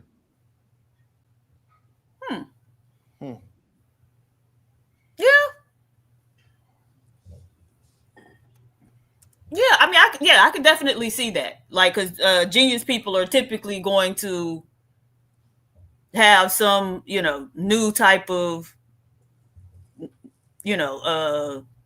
theory or something to that effect that other people wouldn't have come up with, or yeah. So I can see that. Okay. Thanks. Means a lot coming from you. Thank you. Appreciate that. He over here like he's like, I thought of that myself. I kind of did, but I wanted to make sure I sounded smart in front of the smart person. I was gonna say, the problem solving thing. The reason I always wonder about that, because like if you look at like chess players and just how many probability, like the amount of moves that can be made in a chess match and stuff, and you look at someone like Magnus, who is the GOAT. If you ask him if he feels like his IQ is higher than everybody else's or X, Y, and Z, he's like, no, I don't think. I've never taken an IQ test, but I don't plan on taking one, and I don't think I'm really that much different than anybody else. And I don't think that chess. If you listen to not necessarily Magnus, but if you just listen to like some chess interviews of people and stuff, and you see their takes on different things other than chess, it's kind of like, yeah, they don't seem like crazy smart. Like you wouldn't go, oh man, that person is super smart other than in that one specific field. But they're obviously really great problem solvers. Wait, so then that's why I separated. And then that's why they made that new. You seen that new sport, Marvelous? They got a new sport. It's called boxing chess. You gotta do a round of boxing if nobody gets knocked out, and then you gotta do a round of 3 minutes of chess. I think I saw something like that. I saw something like that. Please stop! Oh my god! No, When have you known me to lie? That's a real thing. I've seen something like that. Real thing. So, wow. You got to go fight for 3 minutes. If nobody get knocked out, then you got to play chess. If nobody loses their king, then you got to go back and fight for another. It's literally brain. The concept is brains versus brawn. That's what the whole thing is. So someone who's not that smart, they have a chance to still win if they can knock you out. Right. But and if that's you can't fight, you could win if you if you could just survive a round and you smart enough, you can win. But it's also testing something else though, too, right? So it's also testing like your mental fortitude to be able to like go the distance, or motivate yourself to stay with it. You done got slapped around a little bit, or you done got made a fucked up move on the chessboard. So it's a lot, like a mental component to it also, and not just like intelligence. And and believe it or not, to be a really good fighter, you got to be intelligent. So But so that's the thing. There's a theory, one of the alternate theories for that contrast or to counter G, which is general intelligence, is the theory of multiple intelligences, right? So people could be, you might have a piano virtuoso. That person is a genius in that way, but they may not be a genius on an IQ test. There are people who any type of practical mechanical problem you throw at them, they're gonna be able to find some type of workable solution for it, right? They may not test off the charts on an IQ test, but that person, you always want to go to them if something happening that you need something fixed. They could fix anything. And so some theorists or some scientists think that that's actually a better gauge of intelligence than G. Actually, I agree with you. And that's kind of why I separated the words earlier between being smart and a genius. because even what AR was saying earlier, I was gonna say, like, you could be someone who's very quick and witty with their mind, but you may have an issue with retaining information. You know what I'm saying? You may be able to problem solve those things, but you may not be able to lock it in or even have an attention span. For some reason, you're able to do Rubik's Cubes and look at things and know how it works just by off of a few steps. Like, oh, I know how it's going to work. I can fix this and do that. I was like, oh, wow, you picked it up real quick. You were able to articulate that, and but then in other areas, you can't retain it. You know what I'm saying? That's your weakness. You know, that could be a thing for someone. Or the opposite. It could be someone who has very slow at picking up, but when they got it, they got it. Like, it's like, oh, he really know what he's talking about. Because, yeah, he locked in. Like, but it took a long time, but he really know what he's talking about. He's real smart. Diva, you know how to play chess? No. No? You don't got no patience? What? No, I just never tried it. Nobody ever sat a chessboard in front of me, except for when I used to work for the Navy. Two of the guys in the Research Institute, actually all of the white men in the Research Institute used to play chess, and they actually had a 4-man chess board. And so it'll be 2 people playing this way and then 2 people playing the other way, like perpendicularly. Oh, that's difficult. Yeah, so I always thought that was interesting because they had the 4-man chessboard, but I just never sat down and played or tried. Nobody ever put it in front of me, so no. Damn, I would have loved to see I used to play chess. Oh, my bad. No, my bad. I was just saying I used to play chess. I used to be in a chess club when I was in elementary school. I learned from my grandfather, and then we did a couple of competitions that used to have at the public library up here in New York. Yeah, because that's one of the places where you can learn how to play for free. No matter what age you are, you can learn how to play chess in the library, and they teach you the strategy too. It's not like you just go there and sit down. They actually teach you the strategies and all the different technical things because it's a whole nother language after a while. Once you get into like somebody like Diva, she'll probably learn the language. She's like, oh, what's a lizard? You'll start to know. What's a Sicilian? Right, you'll start to know all the different terminologies. You know what's a lizard gambit, right? So, but a lizard gambit is something that PhD, but you would get caught up in quick because you're a rookie. So a lizard gambit, you get caught. But then when you get seasoned, ain't nobody gonna catch you no lizard gambit. Interesting. Maybe we should figure out a way to start a chess club. That'd be fun. That would be fun because really it's nothing but a battle of wits without words. Really? Yes, it is a lot of talking going on without no words being said. Because literally you fighting. Because it's literally a war. It's one side versus the other side. And you gonna, and you gotta protect while also advancing. Because if you get too much on the offense, your ass is done. And then you too much on the defense, you're done too. So when you too much on defense, the game just take really long. So like, just give up the queen. It's okay. It's okay. So it's an interesting game. I'll be getting my ass kicked. I'll be playing AI. I'll be playing the AI on this hard level. That should be how I be stressed. Some computers be cheating. Yo, they do be cheating though. Everything you doing, I'm like, man, this some bullshit. They running that algorithm on you. Because like once you go to a higher level, right, you start whooping their ass, and all of a sudden they get smart and they start to know your strategy. They done picked up the pattern. Oh, they like to do this. Yep. Gotcha. He like to protect this. He don't like to, So it's a good game. I enjoy chess. It's a fun game. I do like strategy though. I do like strategy. Marvel, you know how to play? No, not with board games, but like RPGs and games stuff like that. So you don't know how to play chess? I played it a long time ago. I still kind of remember the moves, but I haven't gotten that good at it. I just know the basics. Yeah, this might be an interesting thing. We probably had like 2 people watching, but it'd be fun. Yeah. What about you, AR? Would I play chess or do what? Do you know how to play? Yeah, I know how to play a little bit. A little bit. He probably not play a lot there. No, I'm better than like a random person, but yeah. Usually when somebody say I know how to play a little bit, they like damn near master. I'm definitely not. I mean, the fact that you know who Magnus is shows that you're very interested. Everybody knows who Magnus is. No, everybody does not. MJ, you know who Magnus is? Carlson. Yes. I didn't know who Magnus was. Wait, Marlon- it's my Magnus, the car guy, right? No. Damn. That was a good one. The white dude with the long beard, right? That guy, right? They gotta be drifting cars, right? That guy, right?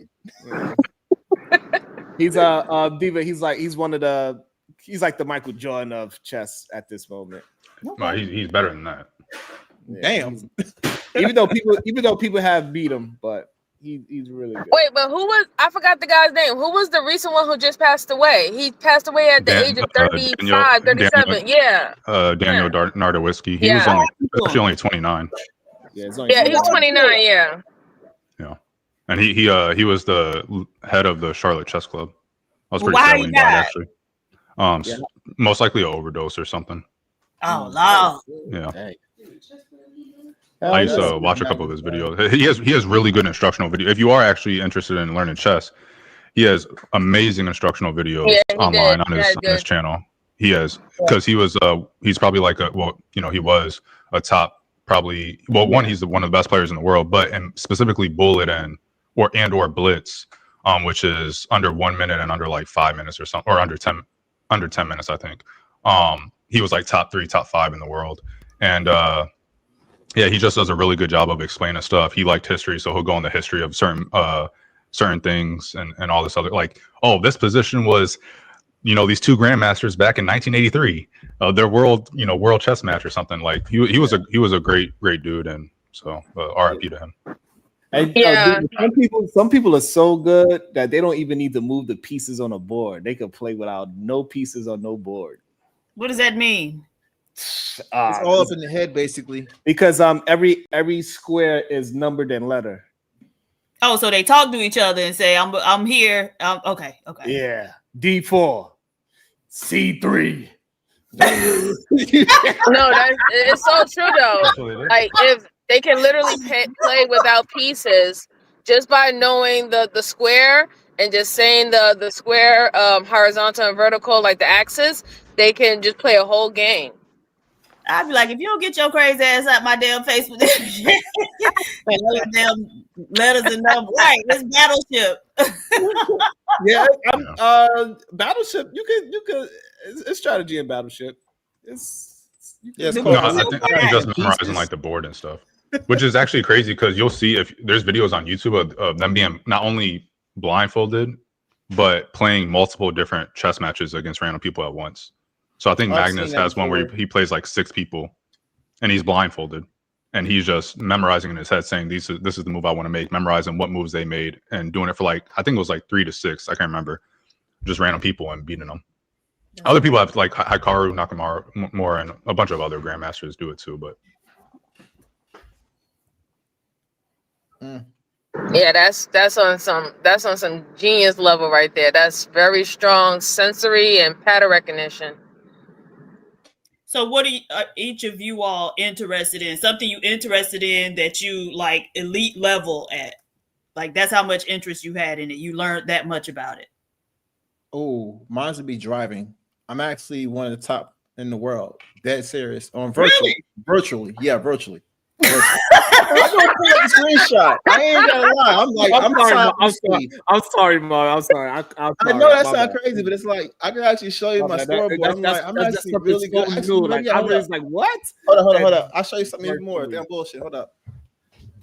You better have a goddamn car in your house. One of those damn. Yeah, I kind of do have a car in my house. Give me 1 second. Wait a minute. Okay, so what do you have to do to be at the top? Like, how do you be better than other people at driving the virtual drive? It's all for me. It's all about feel. The more I can feel the car and know what it's doing, knowing the tires, more particularly if it's slipping and the sound, everything. It involves the entire body, and then also it's honestly about making the less mistakes. The less mistakes you make, the better. It's always about make the least mistakes, and you're guaranteed to win. So are y'all racing or? Yeah. Okay, so it's racing. Okay. And so how do you feel the car virtually? Like I don't know if you can see my setup right there. Oh, okay, yeah, you got a little car in there. Shut me up. Okay. And Diva, those things go crazy. They got some subs that's like $50,000. Like it moves. Yeah. That's the joint that move and stuff. Yeah, man. I seen that. I was like, man, that would give me such an advantage. Again, the more you can feel, the better. Like it's crazy. So who would you be racing against? 12-year-olds. The only ones, honestly, if you're not a pro driver or F1, I'm beating most average. I'm beating every average person. That's no doubt. The only people that's competition is actual F1 drivers and pro drivers, and I know because they'll beat us all by like 6 seconds, which is crazy. And they're the only top 3 people doing that. So I'm like, those F1 drivers, I already know it, and they got a rig probably that's $50,000, something like that. I can't touch it. Do you know it has been a person that started virtually like what Mo is talking about and actually went all the way to professional on the track race car driving? Yeah, the Gran Turismo guy. He raced for Nissan. Really? Yes. Yeah. He actually did that. So it can. All right. So we got Marzipan moving through the ranks of virtual racing. Wow. AR, what's yours? I don't think I'm gonna lead at anything. I think I know a little bit about a lot of things, but Washing dishes. Yeah, I know. All right, you're right. I might be a lead at washing dishes. This past year I shown don't me. know. You put some bleach in your water. You put a little cap full of bleach in your water. No. Just he some was born games. bitten. He was born bitten. You seem like you know about chess, but it'll take you a while to get to the top. All right. Yeah, so, I would. I don't even know. Like, I don't think technically it's not.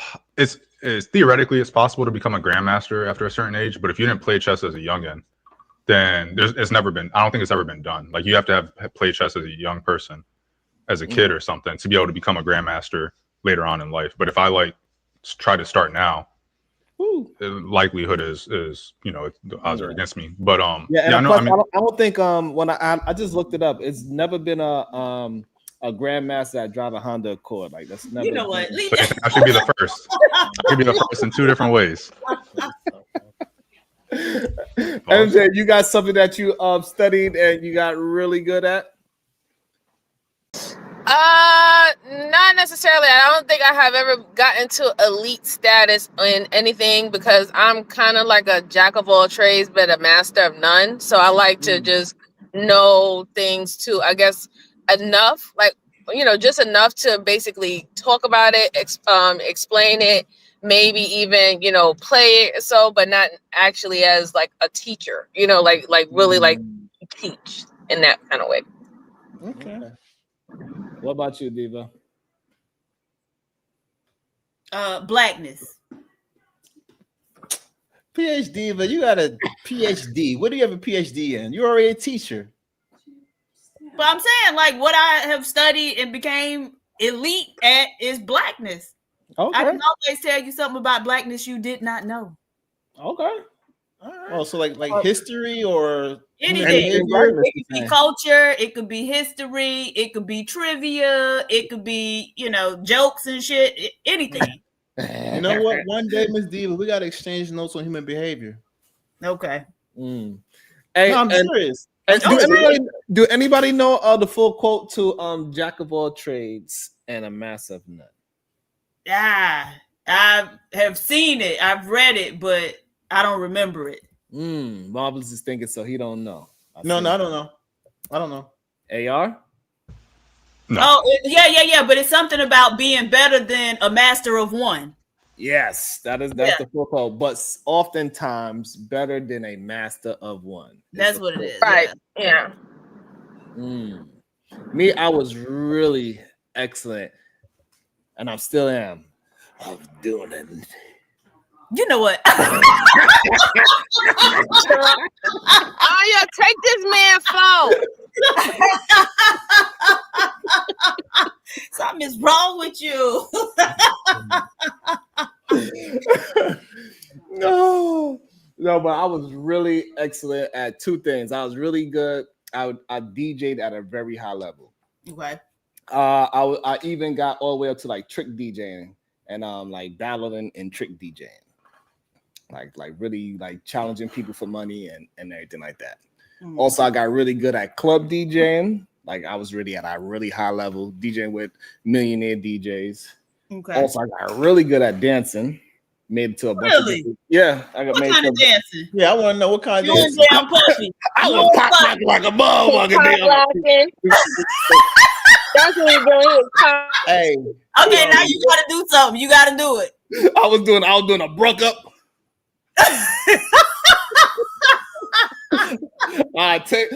Take your head off, throw it up in the air, swallow it, spit it back out. Not you channeling the 90s, Sharon. Like, my God. I was about to say, like, were you on the same level? I made in the newspapers twice for dancing and all that. Okay, so show us something.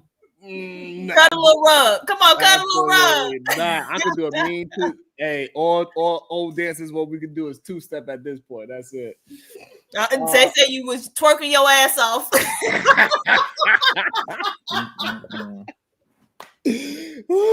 And I also got really good at basketball as well.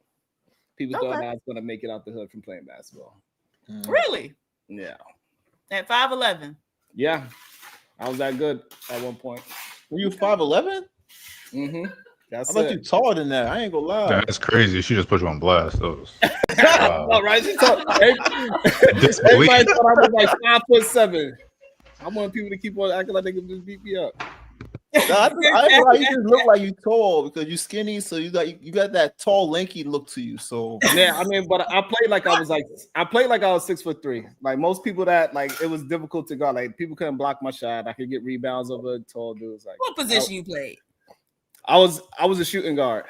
Okay, makes sense. Point. I was only really a point guard because I was the shortest. So you know, but I could score. People get really upset. Like, okay, so what happened? You got hurt or something? Yeah, both my knees, stitches here. My arm one time was as big as my goddamn leg. It was like this big. Like my arm was this big. My ankles. It's just a rough thing. Basketball?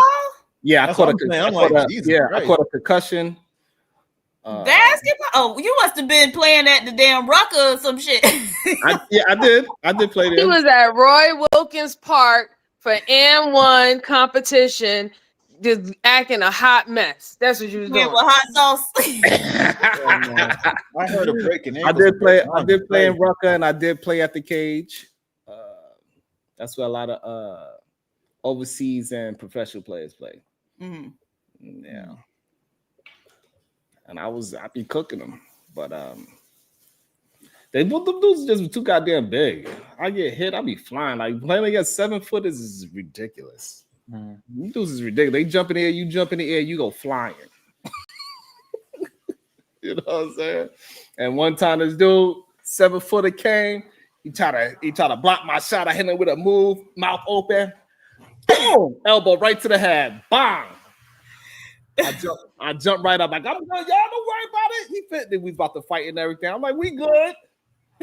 Diva, I got to that free throw line. The ref said, "You good?" I was like, it's 3 rims. Which one to shoot at? Not the little birdies flying around your head. Word. He said, "At the middle, brother." At the middle. Did you make them? I did. Okay. I did make them. Then I had to go to the hospital. Not for real.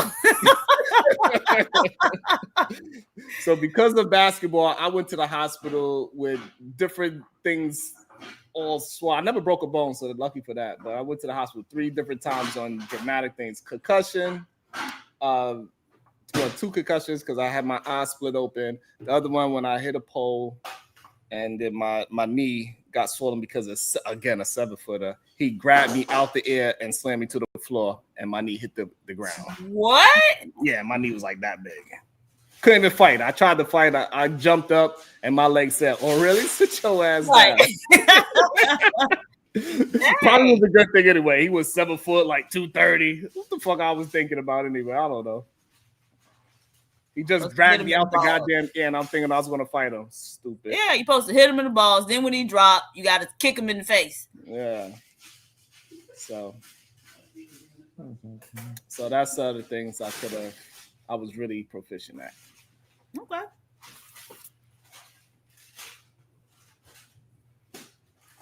And I played against a bunch of NBA players too. Like who? Baron Davis, to me, one of the greatest. I like Baron Davis.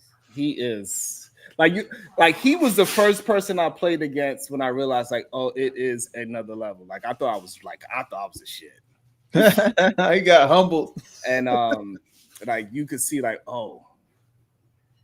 I was like, oh, I need to get in the gym. Like you could see what that gym does. You know what I'm saying? Like his step was just a little faster, his jump was a little bit jumping. You know what I'm saying? It was just everything was just a little bit better. I was like, what the fuck is this? I was like, I can't keep up. I was like, you know what though? You go get him. Nah, you get him. Hey, do you remember when Scalabrine played that D1 player? And was like, never forget that I'm closer to LeBron. I'm closer to LeBron than you are to me. Yeah, Scalabrine, yeah. I was gonna say Ice Speed be doing that right now too. He was a bum in the NBA. Yeah, he's a bum in but the NBA. yeah, the bum in the NBA is regular people. He be yeah. blowing them out. Well, the dude wasn't even regular. He was a D1 player. If I'm not mistaken, he went to a D1 college. Well, a lot of people. Well, college is more. I know anybody. Yeah, but I'm just saying, like, it wasn't like some random person on the street. Like, it was someone that actually. A lot of D1 athletes is because they know how to play into a system, not because they're actually really good at basketball. I bust a lot of colleges. Yeah. Mine. A lot of them just have the. It is what it is. Hey, Sharon. And basketball is very politics too. It's big in politics. What you think about I Show Speed? I think he's a very athletic young kid. He's gifted, bro. I don't know if he's gifted, but he's very. No, think about it. He a lot of stuff he took on was very new to him, and he picked it up so quick. It's crazy. Y'all saw when he beat what's that dude name? What was the dude Austin something? Oh yes, man. Oh, yeah. No, let's He do was it again. Let's do it again. He beat his ass 3 times. I was like, boy, if you gonna sit your ass down, That scammer with the just drink this certain type of water and you'll be elite. No, I definitely agree with Marvelous. He is gifted. He's a little slow sometimes. Remember when he jumped over those cars because he thought Kobe did it for real? Oh my god. He was like, Kobe didn't do it for real. I saw Kobe do it in the commercial or whatever, so I decided I would do it. And he did that shit live and jumped over 2 cars. And then found out later on that Kobe, that was a CGI thing. That's crazy. I seen Kobe playing the Rockets. Kobe really was crazy. Kobe's really nice in basketball. I mean, yeah, he's the GOAT. Maybe I should start coaching basketball because when I was on my walk last night, it's at a middle school. I walked the track at a middle school by my house. And so they had the little 8th grade boys basketball team out there or whatever. And he had them running laps. And so I noticed that some of them were like trying, and then some of them was walking around, talking with their friends and not putting forth no effort. So I went over to the coach and I was like asking him like, oh, you the coach, and I said, how many teams you got out here?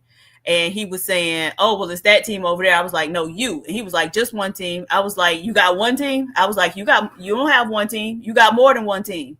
And then I was like, the boys standing right here, that's one team. The ones that's still walking around the track, that's another team. You got at least 2 different teams out here. And so now how you going to get all of them to be on the same team? And that's a true statement. A lot of people know teams is really like that. Is a multiple of teams on one team. Mm-hmm. And he was like, oh, it's been addressed. I said, well, not effectively because they still doing it.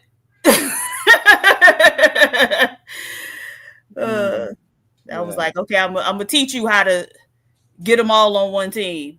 Now you'll be a good coach because you think through things and you'll get people straight. You'll give them some straighten. You'll be a good coach. It's so many levels that we never like as a community even think about. Like, why we never think about being coaches in like the NFL? They do. Huh? Who don't think about being coaches in the NFL? I think all of the guys who play football think about being coaches in the NFL. Absolutely Everyone who plays Madden Most, probably most coaches never play. Most coaches never play football.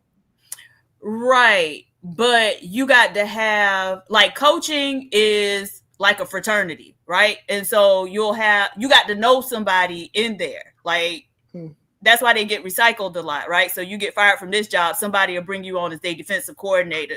You know what I mean? And so obviously black men don't have the network that the white men have. But at this point, because black men are most of the talent, they should have the network. But a lot of times they don't stick together. So remember Brian Flores, he was the coach for Miami.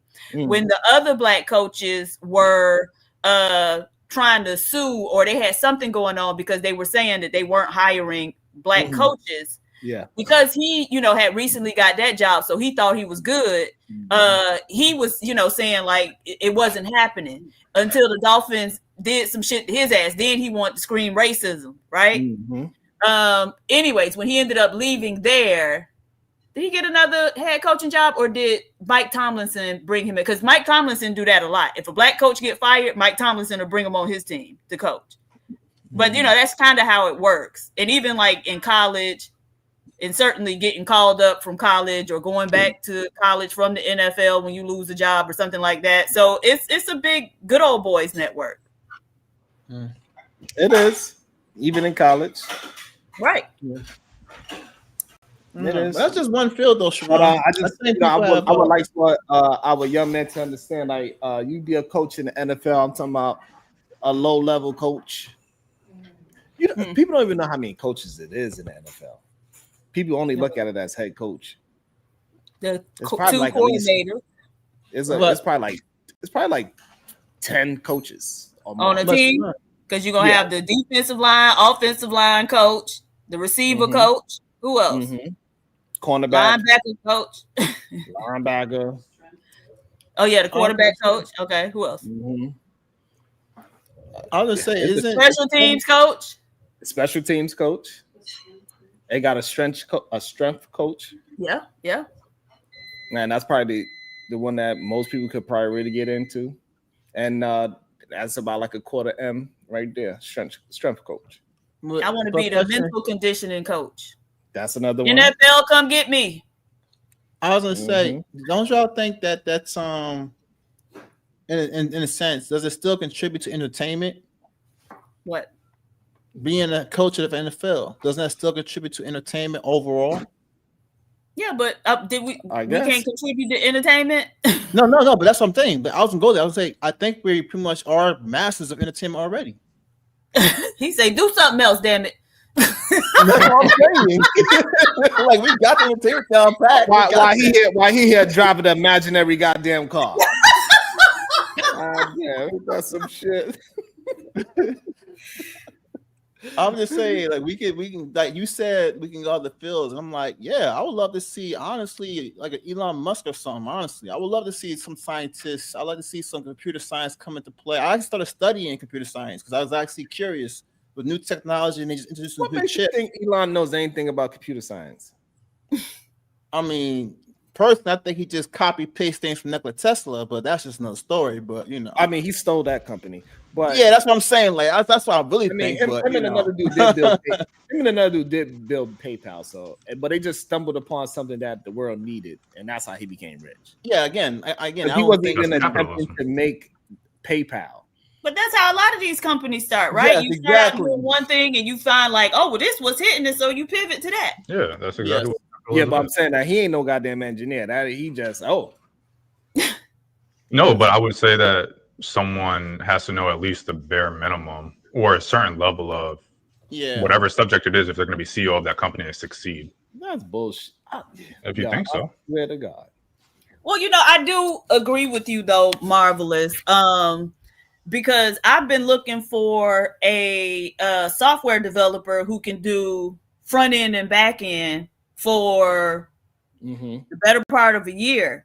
And I keep asking, people who even in, the computer field, like, any black developers? And I ain't found one yet. All right. Yeah, developers different. I would say doesn't what's that band's name? We used to know him. He used to mess with us a lot. He used to be in the Air Force. Ooh. Cheeky. Doesn't he do coding or something like that? No. No, I don't know. No. Who was Oh, he in? I know he's in the computer stuff. He's a Scrum Master. Oh, okay. Yeah, I need somebody who can do software development. Shit, no, we don't. We need somebody that got the money. That's what you need. The software developers do got the money. That's what you need, Diva. We need knowledge. I need somebody who got the money. That's it. That's it. Money come with the knowledge. That's what you need, because it's there. Yeah. You know what, too? Thanks for reminding me. I gotta put it down on my calendar. I have something to speak about when it comes to that. You kind of remind me with the money aspect. I gotta talk about that later. Okay, tell them to email me, Aaron. We're not just talking. Me and Diva was talking to some folks. We were trying to figure it out. Nah, Diva be serious. I wouldn't take that lightly. She really meant that. She meant that shit. Yeah, You know what though? Wasn't that dude John Galt? Ain't he a software developer? It was John B. That's it. It was Jonathan. Yeah, you're right. It was JB. But he's not. But he's not a software. He created something, but he's not a software. And there's in the software different languages and stuff. He know a lot of people. He helped me with something. But he got ghosts. He got a wife and had a baby and was like, bye, niggas. Oh, he had a baby? Yeah, they have a baby. Congrats to him. I know he got married, but I didn't know he had a baby. That's what's up. Because he was keeping up with me for a minute, asking me how I'm doing with the whole everything. So that shit hit him up. I'm gonna be like, Jonathan, I'm sorry I roasted the shit out of you. Oh, we can work together. Yeah. Yeah, me and Jonathan used to be going through. Oh damn. Yeah, but he's really well known in especially the black cyber world. Really? He's really known in that area.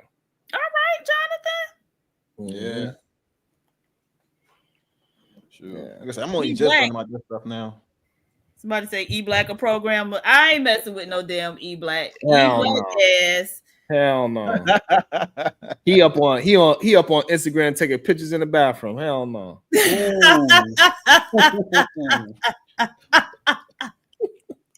Can't trust his ass. Absolutely not. But you know what, Diva, you kind of inspired a little bit for me to get into computers. When you was talking about we need to get more invested in AI, I had to start looking into a whole lot of stuff because AI is the future for the most part. But when it comes to like spec talk, I want to know more about that. Like I don't want to mess with something I don't know what it is and how it works and its function. So I started going way back, and that's how I got into like computation, how computers work, from analog to digital and stuff like that. And I was like, oh, now I have an understanding of this. Now I know what I'm hearing when I hear about specs and stuff and why it works the way it works. It's nice though. You know what, kid? Me and you gonna build a computer together.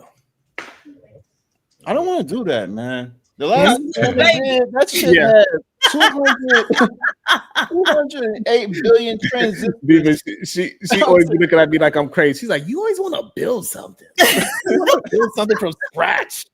Like when I brought that motorcycle, I built that from scratch. He's like, what are you gonna do with this? This thing is like a piece of garbage. 3 months. What a motorcycle? 3 months later. This shit work. Did you sell it? Yeah, I want to sell it because people liked it. Cause I took my time. It took me like 3 months. But I was working on it every day. I took the whole engine out, put it back, took it apart, cleaned it, put it back together, changed the handlebars. Oh, Sharon, I didn't tell you, did I? As soon as you said that, just remind me. Did you know what happened to my car? No. Engine blew. Damn. Why is that? What you the do? next following day, I got a new motor to put in that bed. Right now, it's at the shop. I'm waiting for other parts because I'm actually going to make the motor stronger. You got a garage? Huh? Don't you got a garage? I got 2 cars personally. A garage. I got my Infinity I just bought for my birthday. Damn, I said garage. He said, "Look, you gonna listen about these damn cars? Okay, what is it? What color is the Infinity? It's red. It's nice passion red. It's beautiful. Okay. and then you can't drive it like how you got that virtual one though. I mean, I practice on that, you know what I'm saying? Oh, but you know who I found out who's also into that stuff? Aaron. Who? Aaron. Who be with us on Ham's channel? Oh, Big Aaron. Big Aaron. Yeah. Well, he's into Porsche. He's into Porsche. No, he actually takes his cars to the tracks. I'm saying, like, he actually does the same thing. As what? Virtually? You mean? No, well, maybe, but he does actual track work too. He goes to the actual track.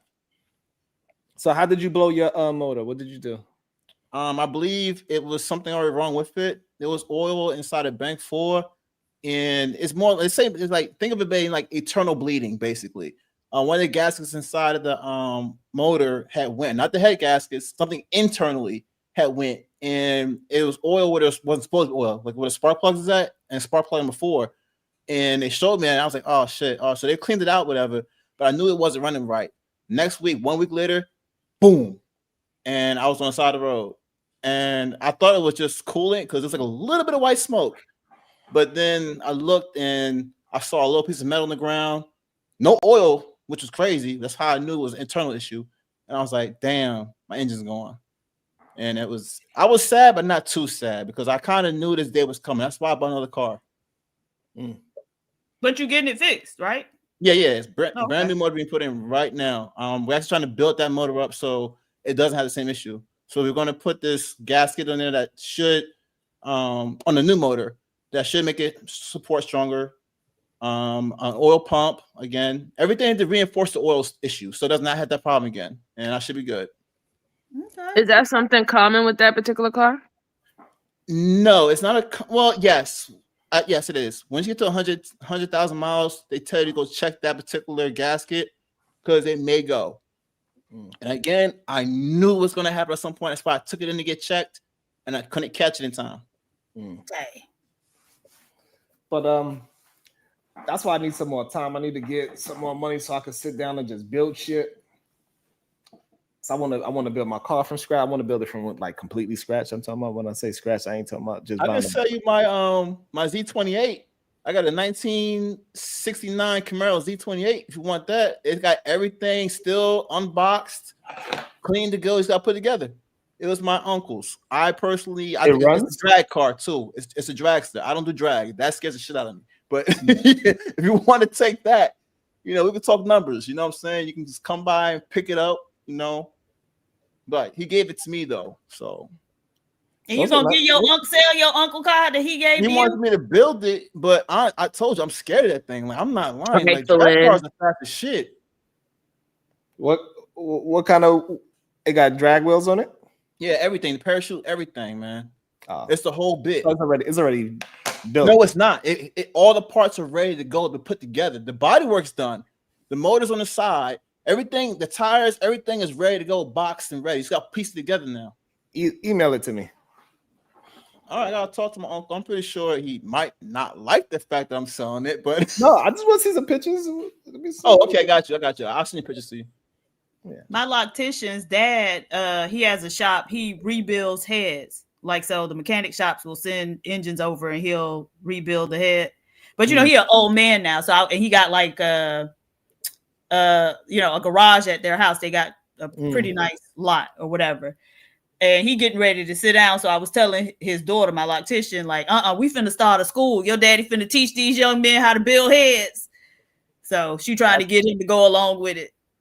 That's a hell of a skill to learn. Right. That's why I was like, don't let that knowledge just go die. Right. And then I was like, your daddy need a girlfriend because her mama passed away several years ago. Yeah. Yeah, but that's a hell of a skill. Yeah. It is a damn. I just seen this shit too, and I can't believe I forgot it. But as a dude, he started a school where he does just that. He take young boys and he teach them how to fix cars, do a little carpentry, do a little plumbing. Oh, King Randall. King Rand. Oh no. Nice. Where is it? Where is it at? His name was in King Randall. Where is the school at? Don't get me to start lying. Oh, okay. Actual school. I thought you were saying it's a YouTube thing. That's where what King Randall down in Georgia doing. Giving them practical skills. I don't know. Is that the same guy? Because I seen a video on IG of a man doing that to the girls in his neighborhood. He was taking them around and showed them how to fix a car, do an oil change, and all that. Just because they know that when women go into car dealerships or to get anything fixed, most of the time misogyny takes over and they overprice them and overcharge them. And and just in case if they get stop or have car troubles in the night, they'll know how to fix it and hurry up and get back on the road.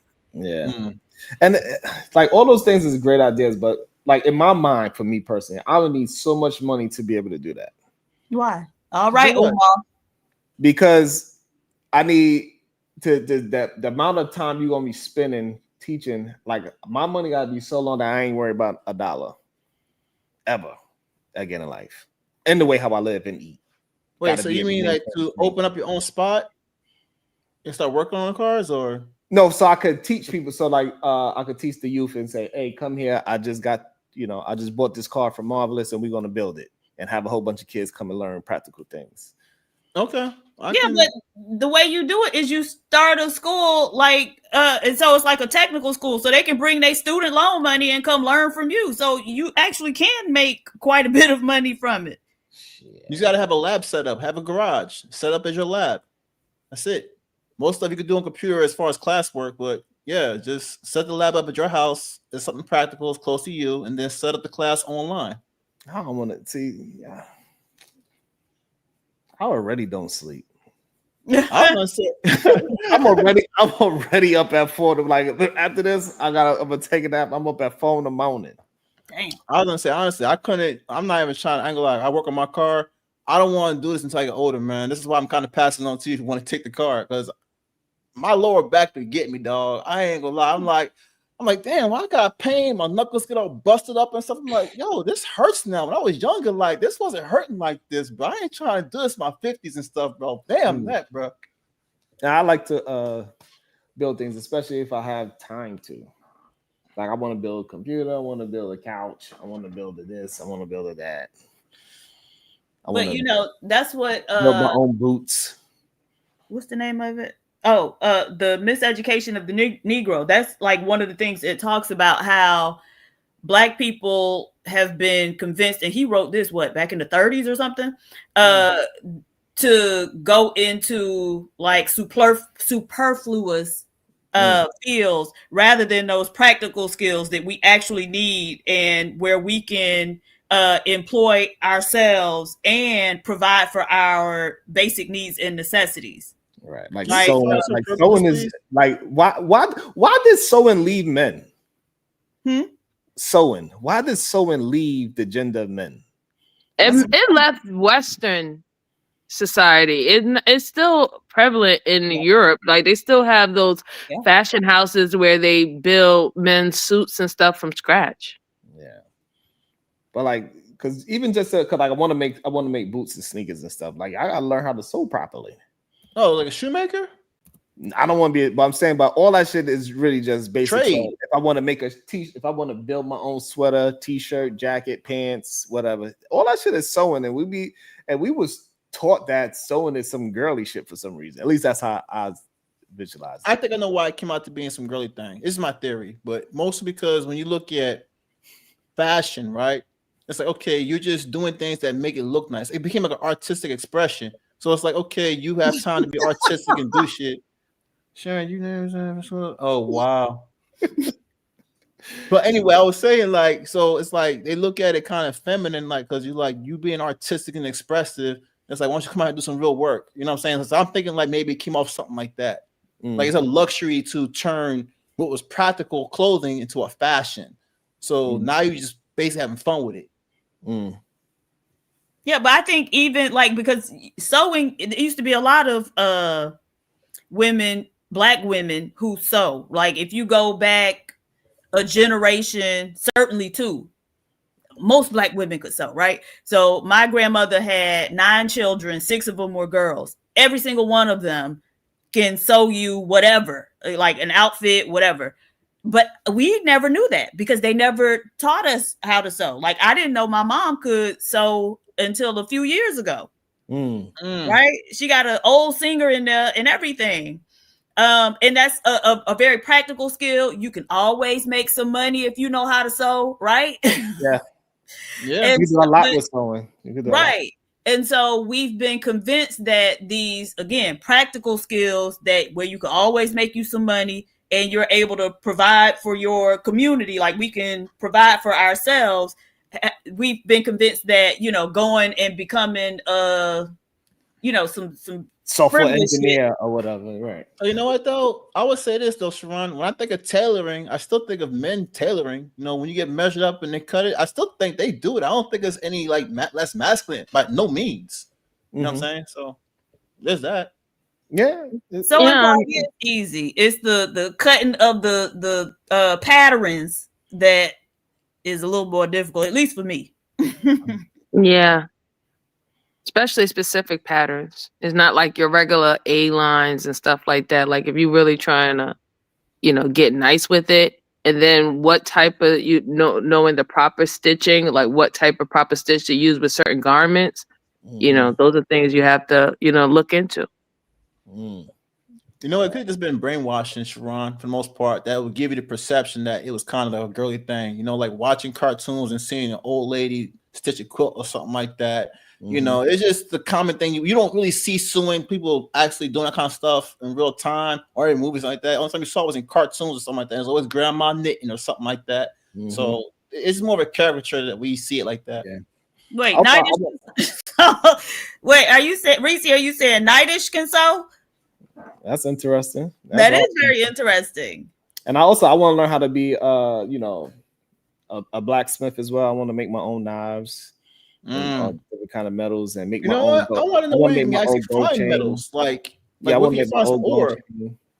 I want to make my own jewelry. But it's gonna look like I want it to look like, you know, bought it from a jewelry store. I don't want it to be like, oh. It's gonna be like that first though, Playboy. It's gonna be like that at first. You're gonna take some mastery time to get that. I don't know, maybe. Wow. Nightish can sew. Okay. You know what I'm trying to do? Actually, when that's all said and done, when I retire, I do want to get my own little farm, man, or at least some yard or a greenhouse, man. I want to actually start growing my own food, like legit. Like nutrition is one of my biggest things, and being a personal trainer is what I'm gonna retire on. My wife's already doing that now. I will also do the same thing with her, and we can kind of have our own little thing going on. So what's the name of the book again? The two books I got? No, the personal trainer, but the Nasmith or some shit. Oh, I don't know about that. I don't got no personal trainer book. I got the books, but I don't remember. Okay. Yeah. But that's the thing. A lot of Black people used to know how to grow food too, and that's not a skill that we did not pass down. Everybody, like the women in my family, my grandmother, great grandmother was growing everything. Like my grandmother to this day is the only person, even in Miami, where everything grows. Still the only person I've ever seen that had a star apple tree in their backyard. Damn, nice. Right. But they did not teach us how to do that. And even my mom could grow stuff. She always had something growing in the back. But I do not have a green thumb. I kill everything. It ain't easy. It's not.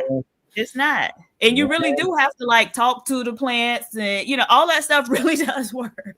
And that shit is not easy work at all. You gotta nurture them. Yeah. So and I don't have that motherly nurturing. I'd be like, look, get some water and get out of here. So especially grow. Yo, it ain't it.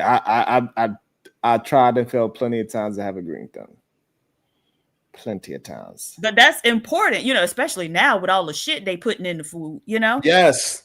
Diva, my neighbors be gassing me up every year. Woo, you did your thing, bro. Like it look like it's gonna survive this time. Oh, you know it's crazy. I think the only thing I ever grew as a little kid twice was a watermelon. I didn't get to grow pumpkins. I grew watermelons and tomatoes when I was a little kid. Okay. Yeah. Well, I would love to have some watermelons growing in the backyard. Well, I got a little crazy ass kids. My kids are part of the community garden, so every weekend she growing some stuff. But you know they picking their own stuff. They made some dill. They grew some dill. She brought home some worms and she had pet worms for like a day. I was like, you gotta let them be, right? She grew some other stuff too. I forgot what. And we ate them too. It was good. I think eggplant. She grew eggplants. Oh wow. Okay. I forgot what else. She grew a couple of things and brought it with the community garden. Because as long as you plant things and be a part of the garden, they let you take things home that you grow. As long as you grow it. So yeah, I was about to ask you a stupid question. My bad. I remember you a vegan dude, so you don't do the hunting and fishing thing. I wouldn't mind learning though. I think. Yeah, I don't know if I really want to kill something, but I wouldn't mind learning too at the same time. I definitely want to learn how to throw a boat. I started doing some research on that too, how we evolved in our diet, how we even got to like animals for the most part. Like we started with fruits and stuff like that and vegetables when it came to like our health medically. About like vegetables kind of balances out, but then when there was like drought like that, we got desperate. Well, we ate flesh. There was nothing else around. There was no plants on trees. We moved when animals moved. Well, some people moved when animals moved. Some people got it good where they were at, would stay where they was at for the most part and just eat fruits and vegetables. Some other people, unfortunately, eat stuff out the water, eat where they can. So, damn, Diva, that star apple tree is not an easy tree to grow. Shit. Right. It's not. That's why I was like, wow, shit. Yeah, everything. Mulberry bush, the sweetest mulberries ever. I'm telling you. Like we was living. We used to play in the backyard and just be eating all day. Didn't even know how valuable it was, right? Right. So yeah, that's one of the main reasons I want to maybe go buy like a little piece of land in Alabama, like fuck it, and just be a goddamn. They go to Alabama? Yeah, you can buy land for like $2. I know it's cheap, but I don't want to go to Alabama though, man. Why not? Education not the best. Crime not the best. What you worry about education for? No, it's only your children. Don't you got kids? Huh? Don't you have kids? My kid, I'll homeschool my kids. All right, fair enough. Good enough. All right, you good. I'm talking about going somewhere where I don't. Wait, do you believe in your Second Amendment? I'm talking about building cars from scratch, motorcycles, knives, bows and arrows. I get all that. I'm gonna send my kids to an educational place. No, they're gonna learn with me. Okay, so question: do you believe in your Second Amendment? Your Second Amendment right? Do you have a gun, sir? Yeah, he's in New York. He's not allowed to have a gun. Oh, well, that you can get one. So you need to practice that when you go there. No, you can have it in New York. Well, yeah. But why you ask that? What? Because you're gonna need one. You get down there. I'm trying to tell you, you need that thing on you. He ain't lying though, Sharon. Like, ain't no way. You're gonna need that thing on you. I ain't worried about. Depends on where he at. I don't worry about no damn Bamas. All right. Let's go to a sundown town if you want to. I ain't worried about that neither. No, it's a lot of black people in Alabama. Yeah, that's true too. That's actually, between that and Georgia, there's a lot. Strong sense of black people there. Like, you know, Louisiana, I'm really one of those people that I ain't never really worried about none of that shit. I know you ain't. You from New York, so I mean, you know how things are there. But the population of like black Americans is dwindling in New York, California too. Yeah. Well, California sure, has got no black people. Shit's crazy expensive in those two places. Yeah, but if a bunch of immigrants can come and afford to live there, then wait, context. They're being given the opportunity in place to do that. They can't afford it. It's like 10 people. It's a sanctuary city. No, it's like 10 people in one apartment. But is the population dwindling, or is it just as a percentage of the total population changing? nah, it's becoming less and less black people there. But it makes sense. It's not comfortable for most people. Most people don't make enough money for it to be comfortable. Yeah, New York sucks anyway. Yeah, it is starting to like fall apart. Though. Really? So Yeah. it's all them regulations. Down for a long time, though, Sharon, for realness. Like they're trying to do what they did to LA to New York. They want right now. Philadelphia is the new Detroit, and Detroit is about to be the new Philadelphia. Just like how LA, I would say Atlanta is the new LA. Can you speak to us? Well, okay. So what's Philadelphia? Philadelphia said- right now is Detroit. They took spots. They switched spots. Okay, what's but that I'm mean? saying, what's the characteristics of, like, I got an idea of what Detroit was, but what? Drug rate what's right now is Philadelphia? bad. Drugs is real bad in Philly. No, but it's only bad in one area. Dog, I've been to Philly. I've been all down South Street, over West Coast, West Side. It's bad, bro. It's not good. So is Detroit getting better? Is that what you're saying? Yeah, Detroit's actually getting better because it's been gentrified. That's why. But that's only by the water. Not enough. It's not enough. Yeah, because you can still buy a house. You can still, like, they still got like 5 lots empty because they had to tear down the goddamn house. It's one house on the they're block. keeping it that way intentionally. So and trust me, they're gonna buy it out. They're gonna buy that shit out. They Who's really are. Those who have the money, the rich people. They are doing a lot of like, even areas that a few years ago you would have been like, they're not gonna do it there. They're doing it there. So yes, I'm telling you. Yeah. I mean, you can. And they're trying to do that to New York. I'm telling you, they're trying What to do they the trying to same. do to New New York's been burning for a long time. They're trying to bring New York's it's a strong one. I ain't gonna lie. It may not go down. I think New York's tough enough to not become one of those cities that become a ruin. I think it's gonna honestly be good, regardless. Yeah, I mean, because people like to be outside. Like, they always have something. Look, New York is always something to do. And Yes. that's what's hard to leave here. Like you could literally throw a rock and do something.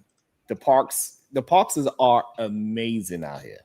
Let me tell you, the parks and the libraries are absolutely amazing. They do shit like in the summertime in Bryant Park, you just go pull up a goddamn blanket, sit down, and you watch a movie. Yeah, you have movie night at Bryant Park, movie night at Central Park. We have free concerts at Randall's Island and everything big like artists. that. Big artists too, yeah. Y'all, so okay. But y'all do realize that in many of the major cities, blacks are being pushed out. So even your Atlantas, black people being pushed out of Atlanta, of all places. Yeah, that I didn't expect. I didn't expect that. I ain't gonna lie. I thought they were still investing heavy. So what they pushing us to, Diva? You know, Florida. it depends, right? So a lot of the people from California are running to Texas or other, Colorado, Southwestern North Carolina. right? Yeah. Even Florida, right? Yeah, The Florida. people in Atlanta, they're being pushed further and further out. I didn't know that. I ain't gonna lie. I thought that was like one of the biggest investment spots for blacks in general. But what it makes me think of is like, hey, maybe we should stop fighting that shit. Like, I don't know. Sometimes Well, this is the thing. So we were in, That's they the call it spirit. the inner city, right? Which is the downtown area. But we were there and they wanted to be out in the suburbs. Okay, so now because they want to be in the inner city now or downtown area, they come in and push us out. Like, so we got to move based on their whim. You know what I mean? No, I'm saying And that's the issue is that time- we aren't really fighting it. I got a question, Diva. So this When it time comes though, to- we should let them do what they want to do, but we need to pick a spot and build our spot and take over the town. Make sure we vote ourselves in, and so this way it won't happen no more. There's plenty of black towns in the South. Yeah, but we had all the good places, right? So if we look at like Miami, Miami had a lot of like prime real estate with the black people, right? So your Overtown, your Liberty City, and so we just let these people come push us out of. You giving up a lot. I was gonna say, Diva, when it comes to cities, and this is just something I heard a long time ago. For the most part, the expression was, if you got no business in the city, then you got no business being in the city. Meaning, like, if you ain't running no type of establishment, then you're not gonna stay in the lasting long in the first place. It's not really a place where you live, although people live where they work. That was pretty much what it's supposed to be. But there's a lot of people who honestly live in the city but don't own nothing as far as business establishment. Right. Yeah. All right, well, it's that I time. mean, that's definitely what Bloomberg wanted when he was the mayor up here in New York. He wanted to remove all, I guess, real New Yorkers and who was living here, but was not like business owners and stuff. They wanted us to move out of New York and travel into work and just only make New York just for the actual business owners and millionaires and stuff. Yeah. It's a horrible plan too. It didn't work. Well, yeah, it did work. I mean, But yeah. But at some point, I was like, I don't know if it's worth this shit anymore. I'm glad it didn't work per se. But the only thing about it is that all the millionaires and stuff that usually live in Manhattan, they moved into Brooklyn, and this is why Brooklyn was getting gentrified as quickly as it was, just like Bronx. And now they're calling it Soha and Sopa and all this goofy shit. Yeah. I'm ready to just get a goddamn horse. Get a nice little 10 acres of land. Yeah, go get a horse. Move upstate New York by the water, freeze off my ass for 3 months. Yeah, that's insane. 3. Oh, you want to come up here with me? Yeah, you coming up Where you there. want to go, Tron? Upstate New York. Bro, I was gonna say, hold up, before you go there, hold up. Cause I'm from Jersey. I've noticed some things, man. Prices of houses in Northeast are only going up. And I'm starting to see something when it comes to in Jersey anyway. It's seeming like a class separation is happening. The middle class is definitely getting pushed out. I'm starting to see houses in the high 7s. And that's like, that used to be like your 4. Now they're 7. And I think they're only going up. Like, I'm pretty sure you're going to need to be a millionaire to live in certain places in Northeast. What part of Jersey from? North? I'm from South Jersey. I'm near Philly. What? Oh, what town? That's Sicklerville. Sicklerville. That's by like I would say like Camden County. I'm in Camden County, Gloucester County. Camden County, yeah. You can still buy stuff in Sicklerville. No, I know. That's what I said up north. I'm saying like once you go up north where you're at, it gets way more pricier. Yeah. Even in the horrible parts like Elizabeth. Yeah. I'm starting to see a trend because I ain't gonna lie, like I thought like states went by their population and cities and attractions and stuff like that. I look in Vermont and New Hampshire priced out the game. I'm like, damn, I wanted a place in the mountains. Look how expensive it is. I can't get out here anytime soon. I wanted to build my own place by the lakeside. I'm like, I'm gonna get Diva to come with me to Alabama. We're gonna be building trees and shit. Why? We gonna build trees. Gonna plant trees. Wait, okay, yeah, from Jersey. Hold on. I gotta spit my bar. I'm from NEW Jersey, where many murders occurs. What you know about some bars, Diva? Oh shit. But like me and the wife, we go through it back and forth every other month. Like, hey, fuck, we just gonna go somewhere in the woods and we figure it out. But we kind of want to do that to the kids, though. Yeah, I still gotta figure that one out. Like I would say, like places my wife wanted to go. She wanted to go to Hawaii, bro. That's nice. Yes, it is nice. But Jesus, if I had it like that, is Alabama a warm place? Hell yeah, humid and hot as hell. Like, what about they winter? How's they winter, Diva? Do you know by any chance? You know, and I lived there for 3 years. And Get out of here. Yeah, I used to live in Birmingham. Birmingham, Alabama. That's it. I'm going. If Diva could survive for 3 years, I can do it too. Goddamn it. I don't remember it being too cold. Okay. Downtown was all right. Not really. It seemed like mostly like sweater weather out there. Like you put on a nice thick sweater. Well, I'm gonna buy a school out there then, goddamn. I'm gonna buy a school, I'm gonna build it up to a house. And then we're gonna have a basketball court in there, a horse. We're gonna have a little thing. I don't know. I just want to feel like I should be riding horses when somebody come up. Now, Sharon, did you ever go horseback riding when we used to have the black cowboys over there in East New York? I did not. Wait, what happened to them? Did. I'm not sure if they still. I think they still there. No, they sold it about like 15 years ago. Aww. And they turned it, and it was the last one. It was like the last official Black Cowboys Federation in New York that used to teach all of us in East New York, Brooklyn, how to ride horses and everything like that. And then they sold it a long time ago. I was sad because they put a damn fucking mall in that area now. I haven't drove in that area in so long. It still floods too over there. It's disgusting. You know, and plus, you know, that's where I see my pops got shot at. So I kind of don't really go over there. Shout out to the. It said Marvelous. My wife is from Lawnside, New Jersey. Oh, he ain't. God damn it! Where'd he go? He took a potty break. Lawnside. But like, yeah, even Oakland, black people being pushed out of there too. And so where us gonna go if we getting pushed out of everywhere? They've been pushed out of Miami. All the black people, you know. That's what I'm saying. We're going to Alabama. It's warm. It's cheap. It is cheap. And we could tear it up. We get enough of smart people out there. We let. So yeah, I don't know.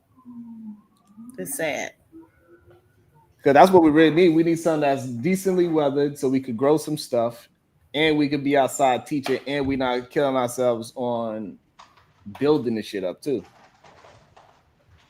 I really do think if there was like a black cooperative, we could probably get it to where, you know, like a work day was 5 hours. You know what I'm saying?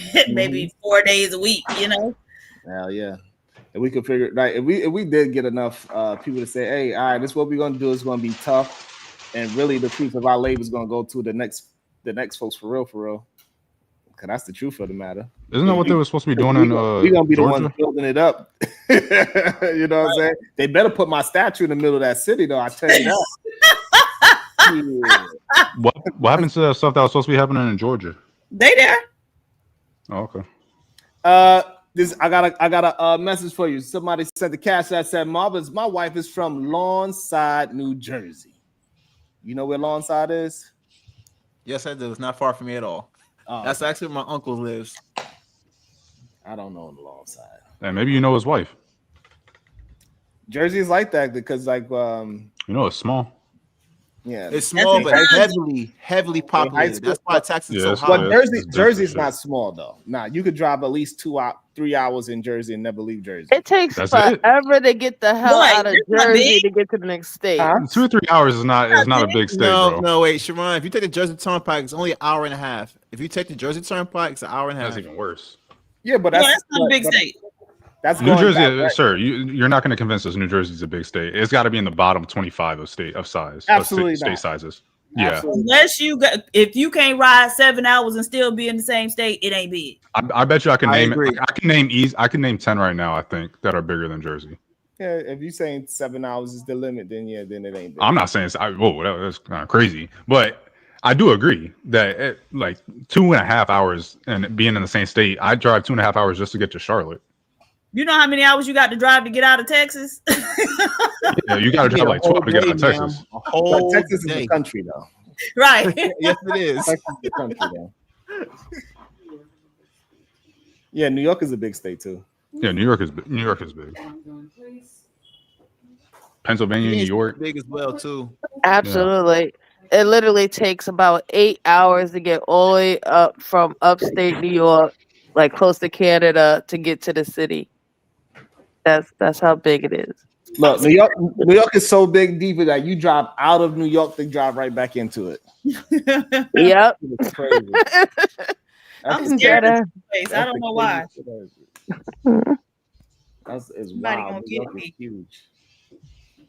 Like they was trying to sell me this goddamn church in New York, upstate New York. I forgot the name of the town. Why you ain't by the church? It was a population of like 200 people. I was like, 200 people. Where upstate was you at? You went past Rome, didn't you? yeah, it was. We wanted to look because somebody had offered me. I was like, it's too cold. I was like, fuck it. I was like, nah. How much colder is it up there? Huh? How much colder does it get there then? Oh, probably at least 15 to 20. Yeah, degrees 15 degrees colder than in the city. Oh wow. So how it's 30 right now here? It's 15 up there. Okay. And it's always going to snow. So you're always shoveling. You So used to everybody- that. not that kind of shoveling. It's a different. they got a different kind of situation going on over there. You could build your own snowplow. Yeah. That was supposed to be a joke. And he like, I could.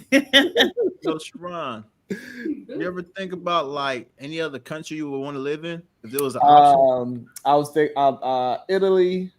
Ooh, nice. Thailand. Wait, no, nice, not nice. Italy, no, don't go there. Economy super trash. You don't want to go there.